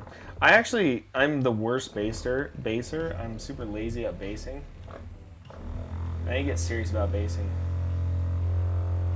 Oh, really now? She didn't clear that through corporate. Okay.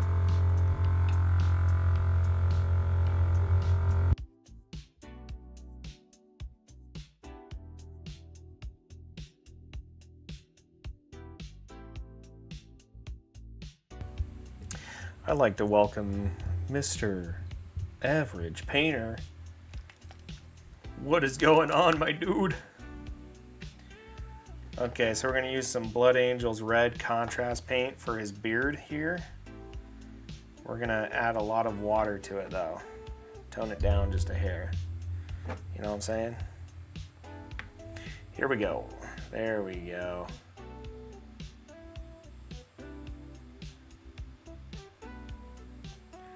So if you notice how I paint, I generally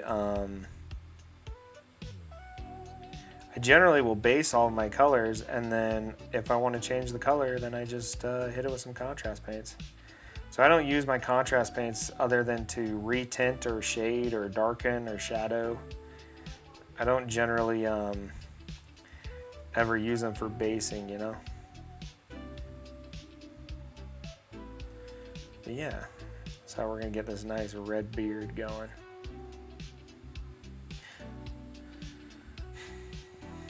You know those dolls that you can change the posture of? I think sculptors use it. Oh yeah, I used to have one for drawing poses, yeah.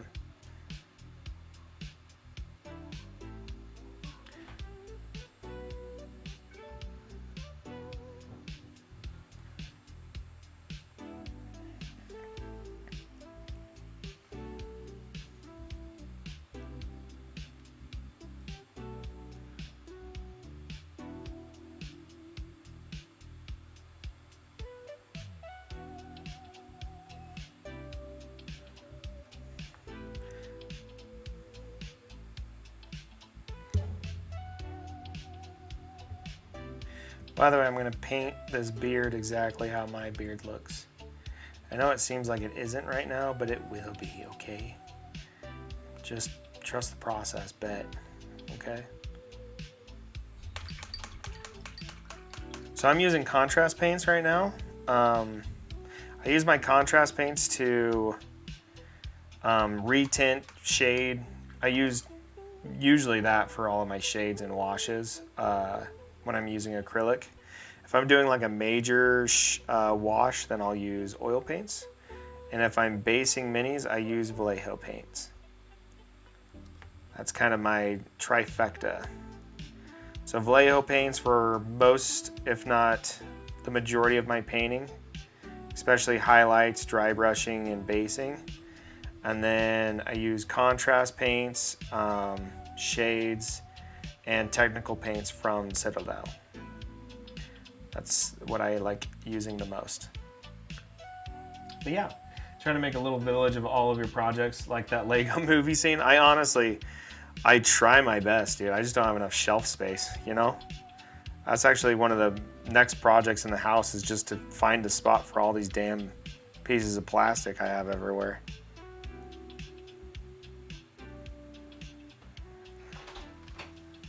Hello, dear. Hello. What's up, Thunder Tiger? How you doing, buddy?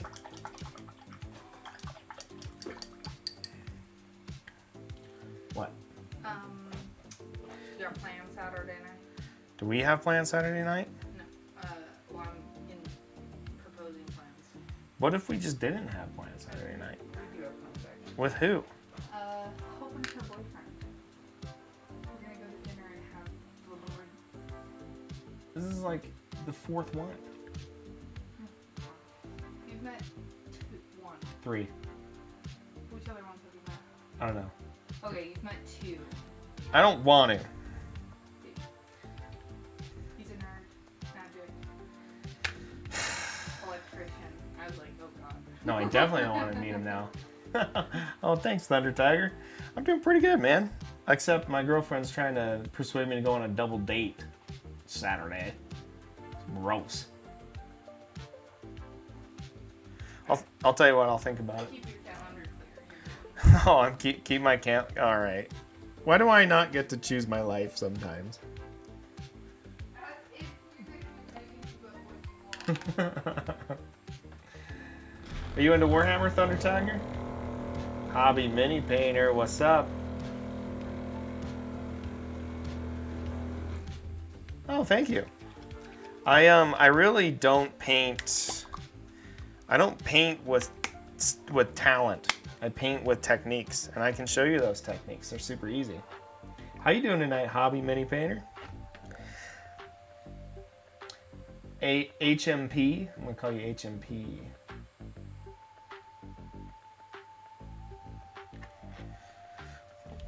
But yeah, how I paint is mainly just a lot of techniques. Nothing fancy here.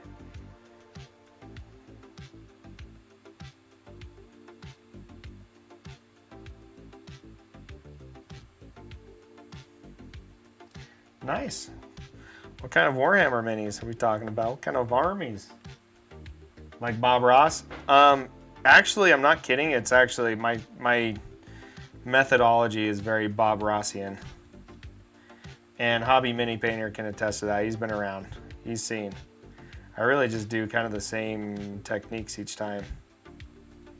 Nothing fancy here. Just painting in shadows, painting in highlights. Simple. Simple and effective.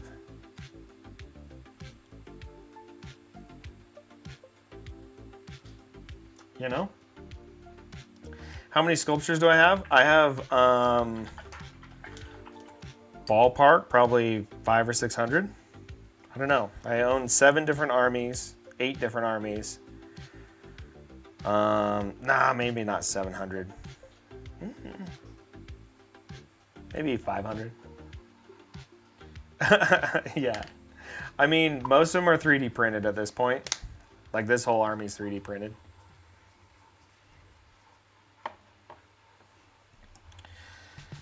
Okay.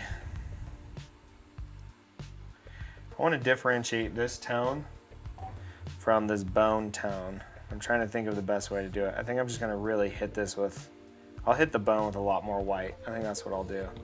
I think it's back to the dry brushing. But yeah, I do a lot of painting. And if you want to learn how to paint like me, just hang out. I don't do anything crazy. I'm a pretty simple painter. Everything I do, you can do. I promise you that. That's a guarantee. A favorite to paint or a favorite to play? Because those are two different questions. I also do painting classes, Thunder Tiger. If you want to do like a real online lecture, Zoom call, everyone's together kind of thing, I do offer that as well.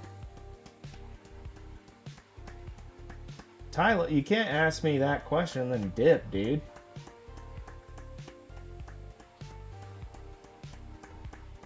Oh. Favorite painting? Death Guard. Well, these guys are pretty fun too. Yo, I'm a sub because you're actually responding to what I say, unlike other live streamers. You're a nice guy. I'm not a nice guy. You're a nice guy. You come in here, you compliment me, and now you're going to sub too? Like, get out of town. Like, I'm not a nice guy. You're the nice guy in this situation. I'm just a goofy idiot painting a mini online, you know? What are you doing? What are you doing? You know how many times you've been in a lecture and I've wanted to say something? My word. For sure, dude. Hey, Tyler, thanks for coming and hanging out again, buddy. You're the best. I wish you the bestest of nights. The bestest, the goodest of nights, okay? Peace, buddy. And thank you. It's getting there. We're almost done, actually. We're doing kind of final highlights right now.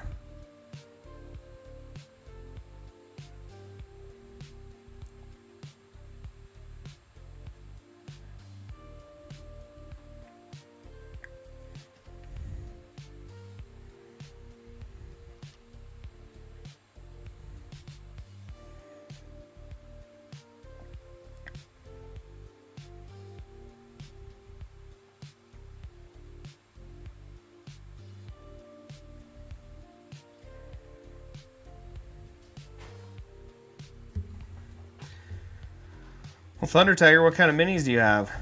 What are you into? What's your flavor, buddy? Tell me everything.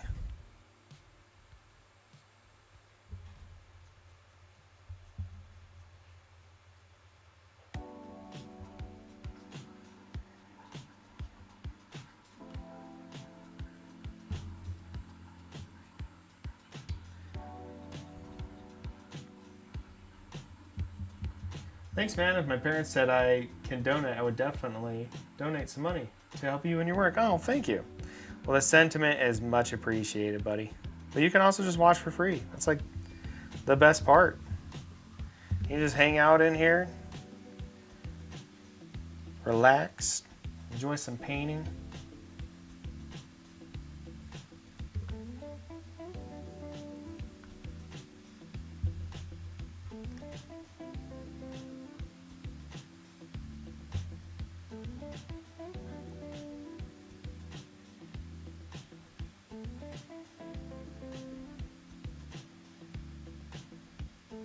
That's like the best thing you can do.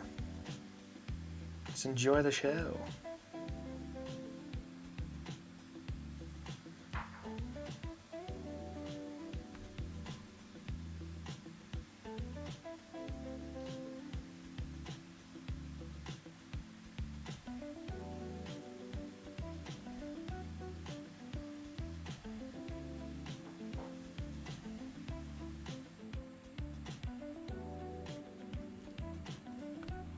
I do have a Discord, but it's only limited to Patreon supporters, unfortunately. Although you can always chat with me on here, buddy. I have, my 3D printer is a Anycubic Mono 5S. And I love it. It's a good printer. I've had it for a couple years. If I was to buy another printer, it would probably be a Saturn Elgo 5K or a Saturn 5K or 12K. I know, one sec, let me scroll up. If I was to buy another one, I would buy a Saturn 4 Ultra 16K. That's the one.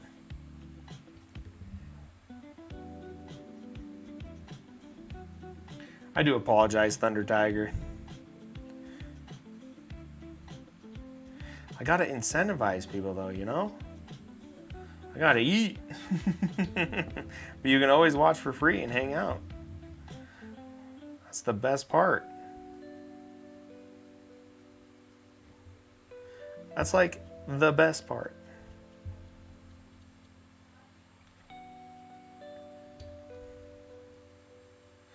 Sir Straight, are you looking into getting a 3D printer?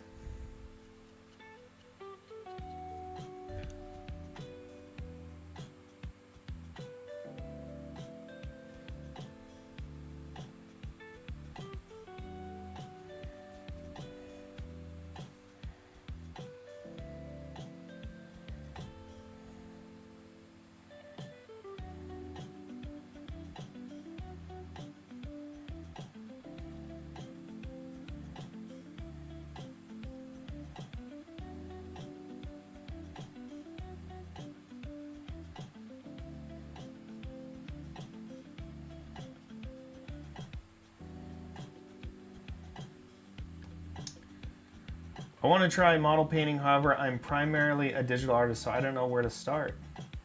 Any recommendations? Okay, there's a lot of recommendations. You seem like a nice guy, like a really nice guy, and not some weirdo from the internet, and you're all good about the Discord. I appreciate that, dude. So, some recommendations, Adam. It's a really good question. I would start, for one thing, by finding a really cool model you want to paint, right? Find a cool model, whether it's a 3D print or a kit, or if you want to do Warhammer or whatever it is. Find something that you're passionate about painting, okay? Find a really cool one, and then set it aside. You're not ready for it, okay? But you're gonna be, all right? Then find another mini, a super cheap one. Like I recommend like a Dungeons and Dragons miniature. They're like $2 or $3. You can find them at most local game stores. They're like $2 or $3, and they come in a pack of 2. And that's going to be your first practice model, right? And you're going to learn the very first steps of painting. If you're a digital artist, then you automatically already start way ahead of the curve because you understand lighting, color theory, line work, perspective, right? You're coming at an angle that most mini painters don't have, that a lot of them don't learn, and they struggle early on. So you already know the foundational skills that a lot of these new painters overlook, right? Always got to go back to the fundamentals. So that's step 1, get your models. Step 2, buy really nice high quality paints. I personally really like Vallejo paints. I love Vallejo paints. They're awesome. They are really nice. They go on well. They feel good. I use my Vallejo paints like 90% of the time. I use oil paints, oil washes, Citadel washes, blah, blah, blah. At the end of the day, just starting, you can just get some Vallejo basic starter pack. Costs about $40. Comes with all the colors you'll need. Want to collab at some point? Possibly. Possibly, my guy. I'm always down for a good time. So that's step 1, right? Get your paints, or step 2, get your paints. And then what you're gonna wanna do is learn how to thin your paints. And I'll teach you how to do this right now, okay? So right out of the jar, this is some Vallejo paint. Do you see how thick that is on my brush? It's too thick. You can't work with that. You're not gonna get anything done. Watch what happens when I put this on a model, right? Watch what happens. Do you see that? Maybe you can, maybe you can't. Maybe if I can get it to focus. What it does is it leaves, it's too thick, so it leaves a raised texture to it. And what happens is you put too much paint particles on the Mini and it gives it a textured raise. So you first need to learn how to thin your paints. So take a nice moist brush, right? And then you're gonna add just a little bit of water to that base paint that's right out of the bottle, okay? And let me tell you the key words you're gonna need to know. This is called a base. Do you see how it's semi in the brush? It's like semi-translucent in the brush. It's not fully opaque. When I go to put this on, this is gonna come and basically allow me to do 2 thick coats and, well, two thin coats, and I'll have a perfectly opaque paint. Do you see how that just went on? Right, I'll do some more right here. So it's not going on perfectly opaque, but you don't want it to, okay? You want to thin it. The idea with thinning it is it gives you more options. It gives you more potential for more layers, right? So by doing this, thinning your paints and controlling the amount of water in your paints is crucial to being able to add layers and also cover up your mistakes, okay? So that's like the really big thing you have to learn early on is paint consistency. Paint consistency is key. Paint consistency is life, it's love, it's the whole hobby, right? So if you learn that early on, you'll have a great time, okay? So after you've learned how to properly base your model by thinning your paints and not making it all cakey and gross, now you can start having fun. So basing a model is basically just blocking in the major color groups. So if you're a digital artist, you know how you do your outline and then you add a layer and then you start doing your first color block-ins, right? You go through and block in each of those. That is what you would consider kind of your base coat, your blocking in stage. It's the same thing.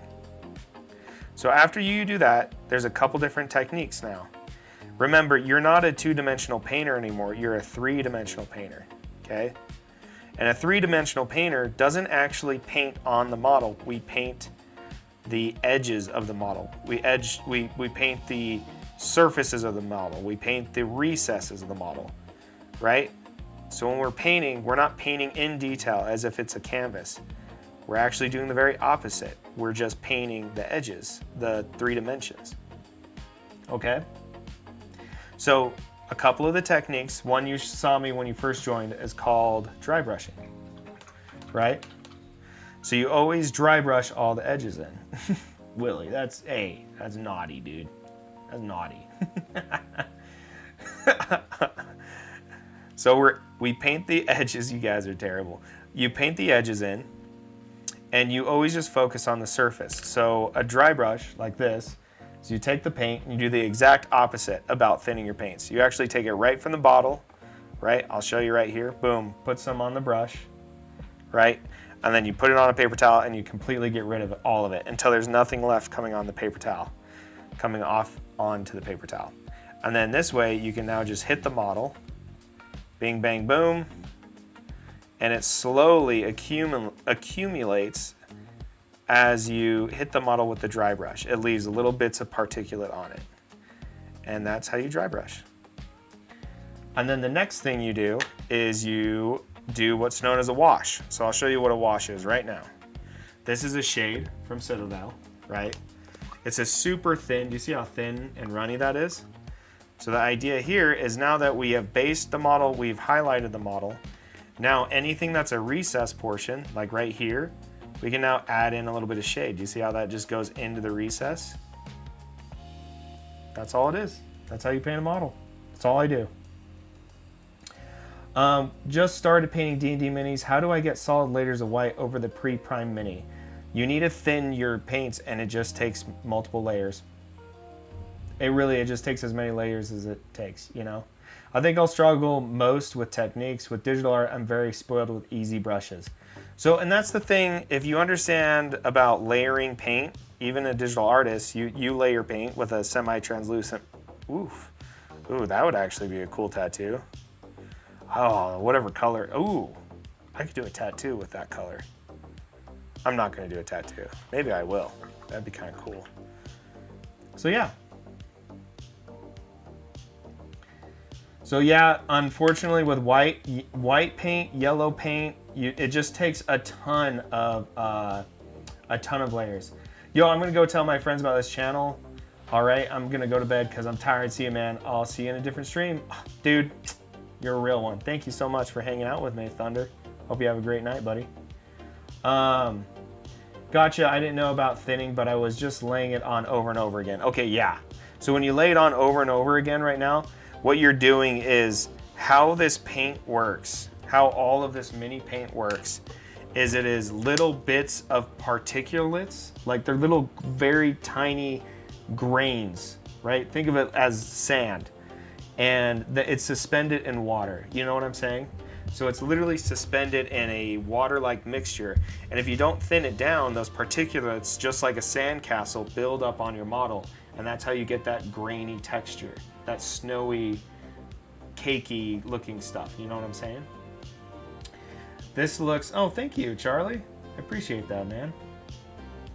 I was holding a dead chicken. You're the third person to say that tonight. Later, Thunder. Thanks for hanging out. This looks so relaxing to do. It is really relaxing. I'm telling you right now, this has been my meditative, decompressive like hobby for years and years, and I'm just so happy I can share it with you guys because it's really fun. It's a really fun hobby. Oh, thank you for the follow, Adam. I'm picking up what you're laying down.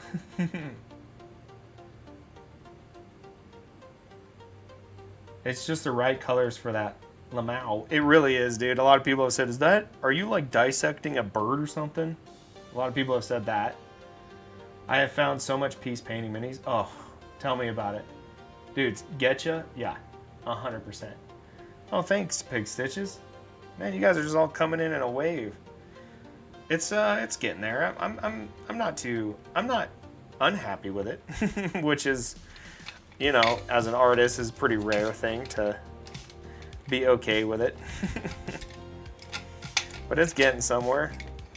I want to be done with it, to be honest with you. I've been working on this guy for quite a while, you know.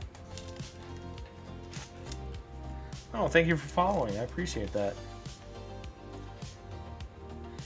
So on this model alone, I think we're at about 9 or 10 hours.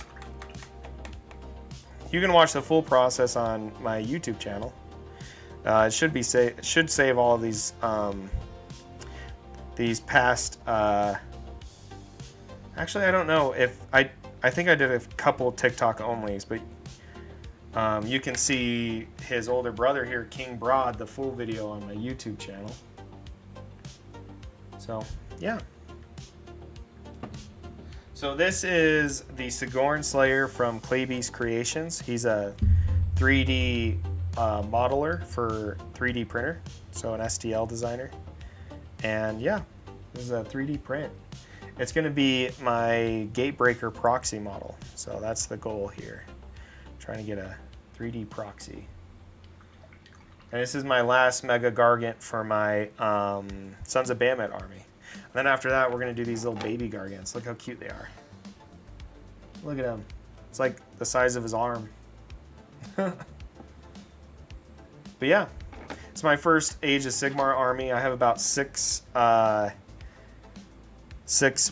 armies.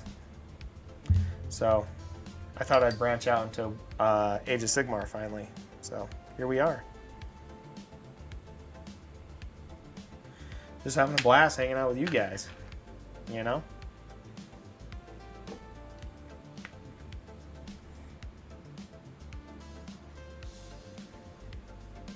So if you want to see this dry brush in action, this is how I dry brush. Pretty simple, pretty easy, pretty fun to do. I like washing and I like dry brushing, I like highlighting. I don't like basing. Basing, not so fun. Basing, boring. Are you using a reference or just going on vibes? Very vibe-ish. Yeah, so we are doing, honestly, I'm kind of basing this a lot off of the giants from Game of Thrones. So yeah, that's kind of the, I guess that's what I would go off of, but I really just want to do ice giants. I thought ice giants would be a cool theme, you know? Why did you oversize them? Yeah, no, they're just giants, yeah. But they do look like giant Vikings. But yeah, they're designed to be big boys. Size of a Titan. They are, I mean, I have really big hands. They're not exactly the size of a Titan. Here's a Space Marine next to it. What do you think of that? So maybe not an entire Warhammer Titan, but probably. I actually don't think I've ever seen a Warhammer Titan. Yeah, it's pretty big, right?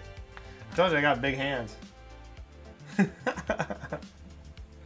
So there you go. You can do highly detailed work with fat sausage hands like me.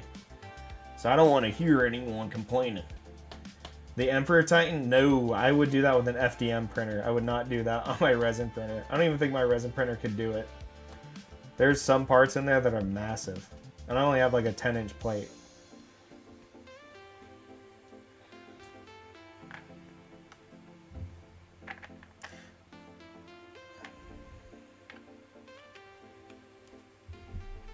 I'm going to dry brush a little bit of pure white here to kind of finish off some of this bone. Give it real oomph. I usually don't use too much pure white, but when it comes to this bone, I want it to look real bleached.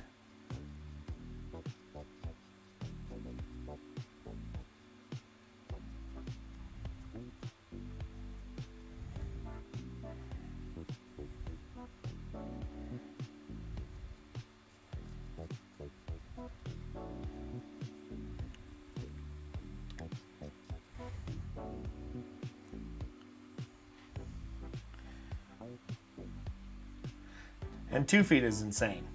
Oh, thank you for sharing. Thanks for sharing the live. Thank you. It's nice. It's nice. Okay, that's a real nice thing to do. Okay, I appreciate that.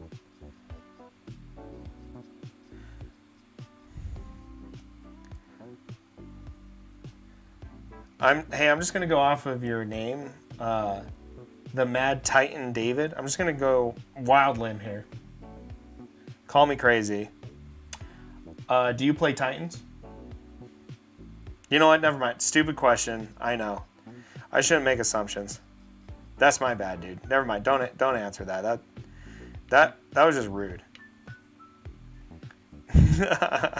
Do you play Titans? You know, I'm assuming, you know, and that's just rude of me. I shouldn't assume. Oh yeah. That pure white is really making that bone really pop out here. That's what we wanted. Oh, the Mad Titan? Oh. Is it really? Are you messing with me? Or do you play Titans? Oh, did it? Sorry.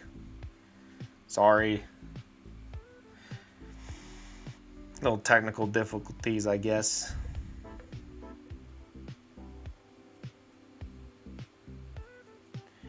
I still haven't done the metallics. I really need to do the metallics on this guy. I've been having too much fun with all the bone and the leather.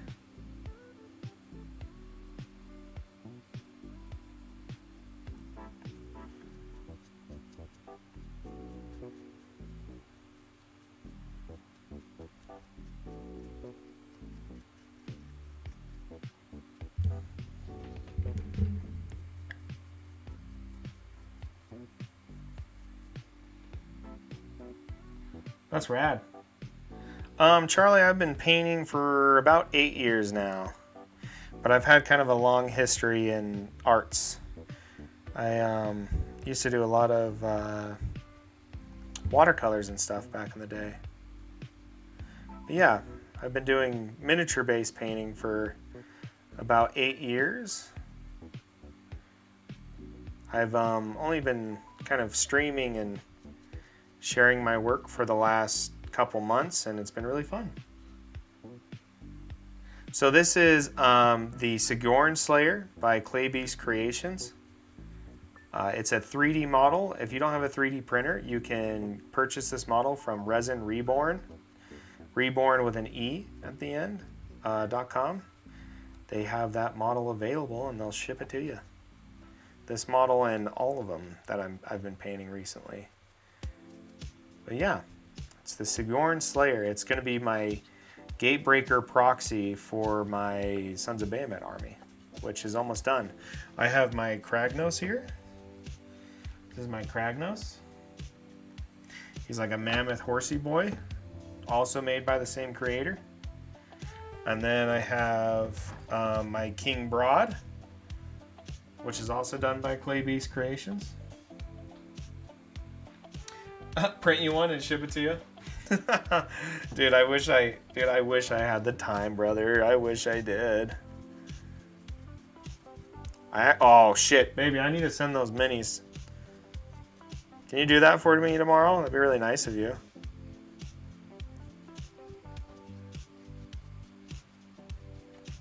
Bob? She's ignoring me. It's okay, I'll ignore me too. Yeah, I need to ship some minis. I feel like ever since I started painting minis, my oil paints have also gotten better. Yeah, there's a lot of, with mini paintings, it makes you think differently about your two-dimensional drawings, right? Because when you can actually like feel and see where the shadows go, you know, and where the highlights would be, I'm sure it helps a lot with the giving your two-dimensional paintings volume, you know, which volume is really hard to do well, especially in oil painting. So that's awesome.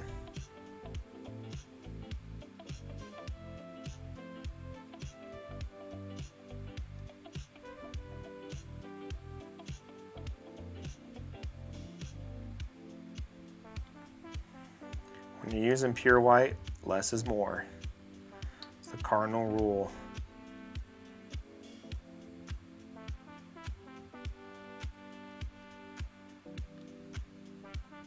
Yeah, I don't think I would have understood highlights without it. Yeah. What you can do is 2-part silicone mold and pour it in the polyurethane plastic and replicate it. That seems like more work than a 3D printer, which is a rare thing, I would say. I have seen a lot of that kind of stuff. I have not done a whole lot of polyurethane stuff. The only thing I've really done is water effects. I've done a little bit of that kind of resin.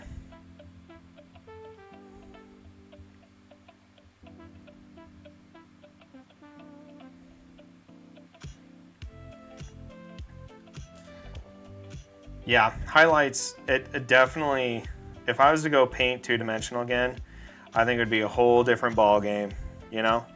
I feel like I've learned more from painting 3D than 2D, you know? But also, like, freehand painting is crazy and has my utmost respect. Because I just paint detail that's already made, but freehand painting is you're painting everything. You're painting the detail in. You know, and I constantly tell people, don't paint detail, paint the edges, you know? It's done so that your printer doesn't have to spend hours printing. Yeah, that's actually really smart. That's actually really smart. I didn't even think of it like that. Are you selling these? I am not selling these, but if you would like me to paint you one, I do commissions. And if you're interested in a commission, check out my Patreon and shoot me a message there on what you want painted. I'm here to judge, I'm here to paint. Whatever that may be. I just won't do that on stream. A lot of the modelers strictly prohibit you from making castings in their models. Yeah. Yeah, I don't actually resell models. You have to have a special license for it.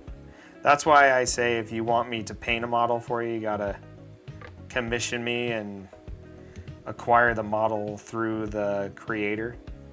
or through someone like Resin Reborn, because I don't have the license to print this off and sell it. So, but yeah.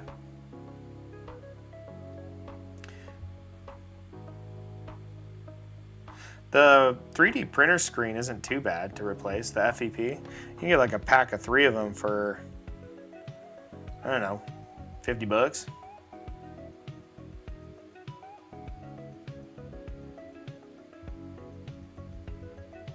But yeah, it takes a very specific business license, or kind of whatever setup the creator and the distributor has set up, so the creator doesn't get left out. So it'd be kind of messed up if you made something super cool and then people just stole it. It's kind of the idea.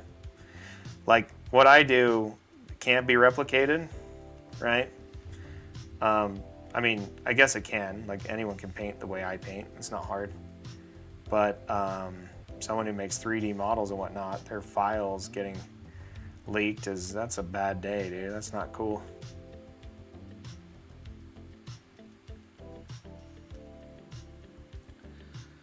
But yeah, that's why I always recommend people to my friends over at Resin Reborn. They can hook you up. And honestly, with how expensive my resin is, it's actually probably cheaper to get it from them. Like I should just order it from them. That's how expensive my resin is for my printer. I mean, I could use a cheaper resin, but I tried and it didn't go too well. So I went back to what worked, and I don't mess around anymore. We've talked about that, Adam.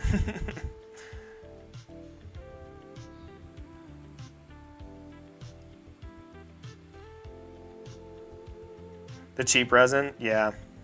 Well, that's what I really like about the resin I'm using right now is it's not as flexible as the stuff you guys use, but it's close to it, you know.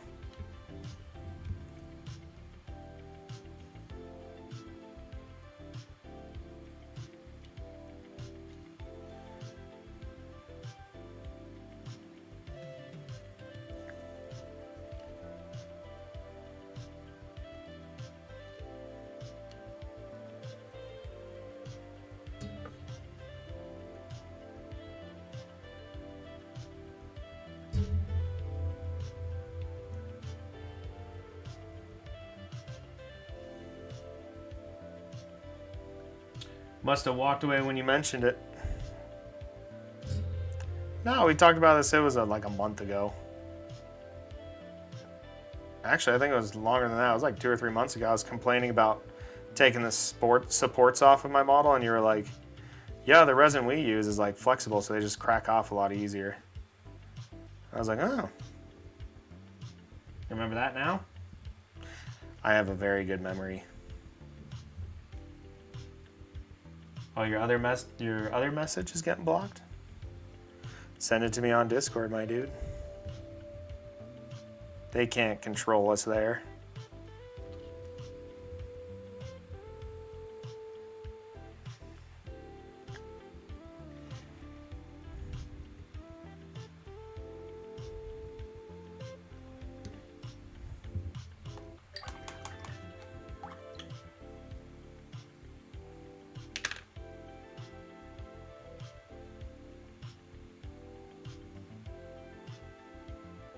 Oh, sweet. That's crazy. I'll have to do a whole thing about that. That's awesome. Yeah, TikTok doesn't like when you promote, cross promote. So yeah, if you use Patty Paints with capital P's at Resin Reborn, you get a 10% discount now. That's awesome. Thank you so much, man. That's sweet. Now I can really start being, you know, aggressive with my plugs.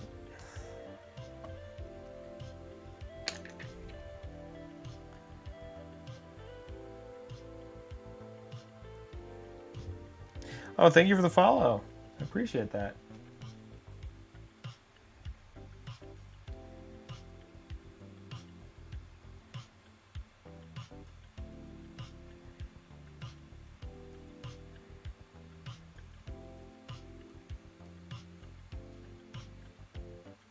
Oh, thank you for following Minecraft. Caleb?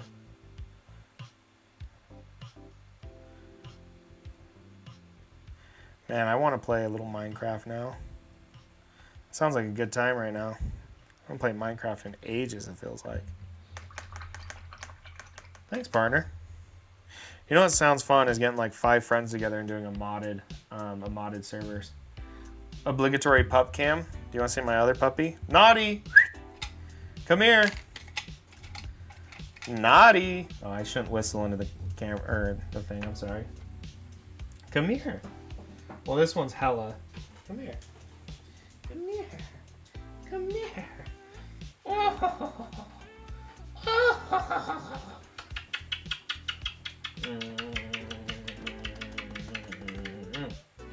Okay, look at that belly. Look at that belly. Look at that belly. Belly, belly, belly, belly. There you go. My other dog is a geriatric and she doesn't like getting out of bed. And she's with her mommy right now, so she's probably not going to get out of bed. I don't blame her. Honestly, it's just about that time for me too. We're going to probably be cutting the live here in just a moment. I just kind of want to finish up a couple of these details. I'm having a lot of fun on this model right now. When it gets to this stage, it's just all fun, you know? Just doing highlights back and forth. It's a good time. You know? I could spend hours doing it.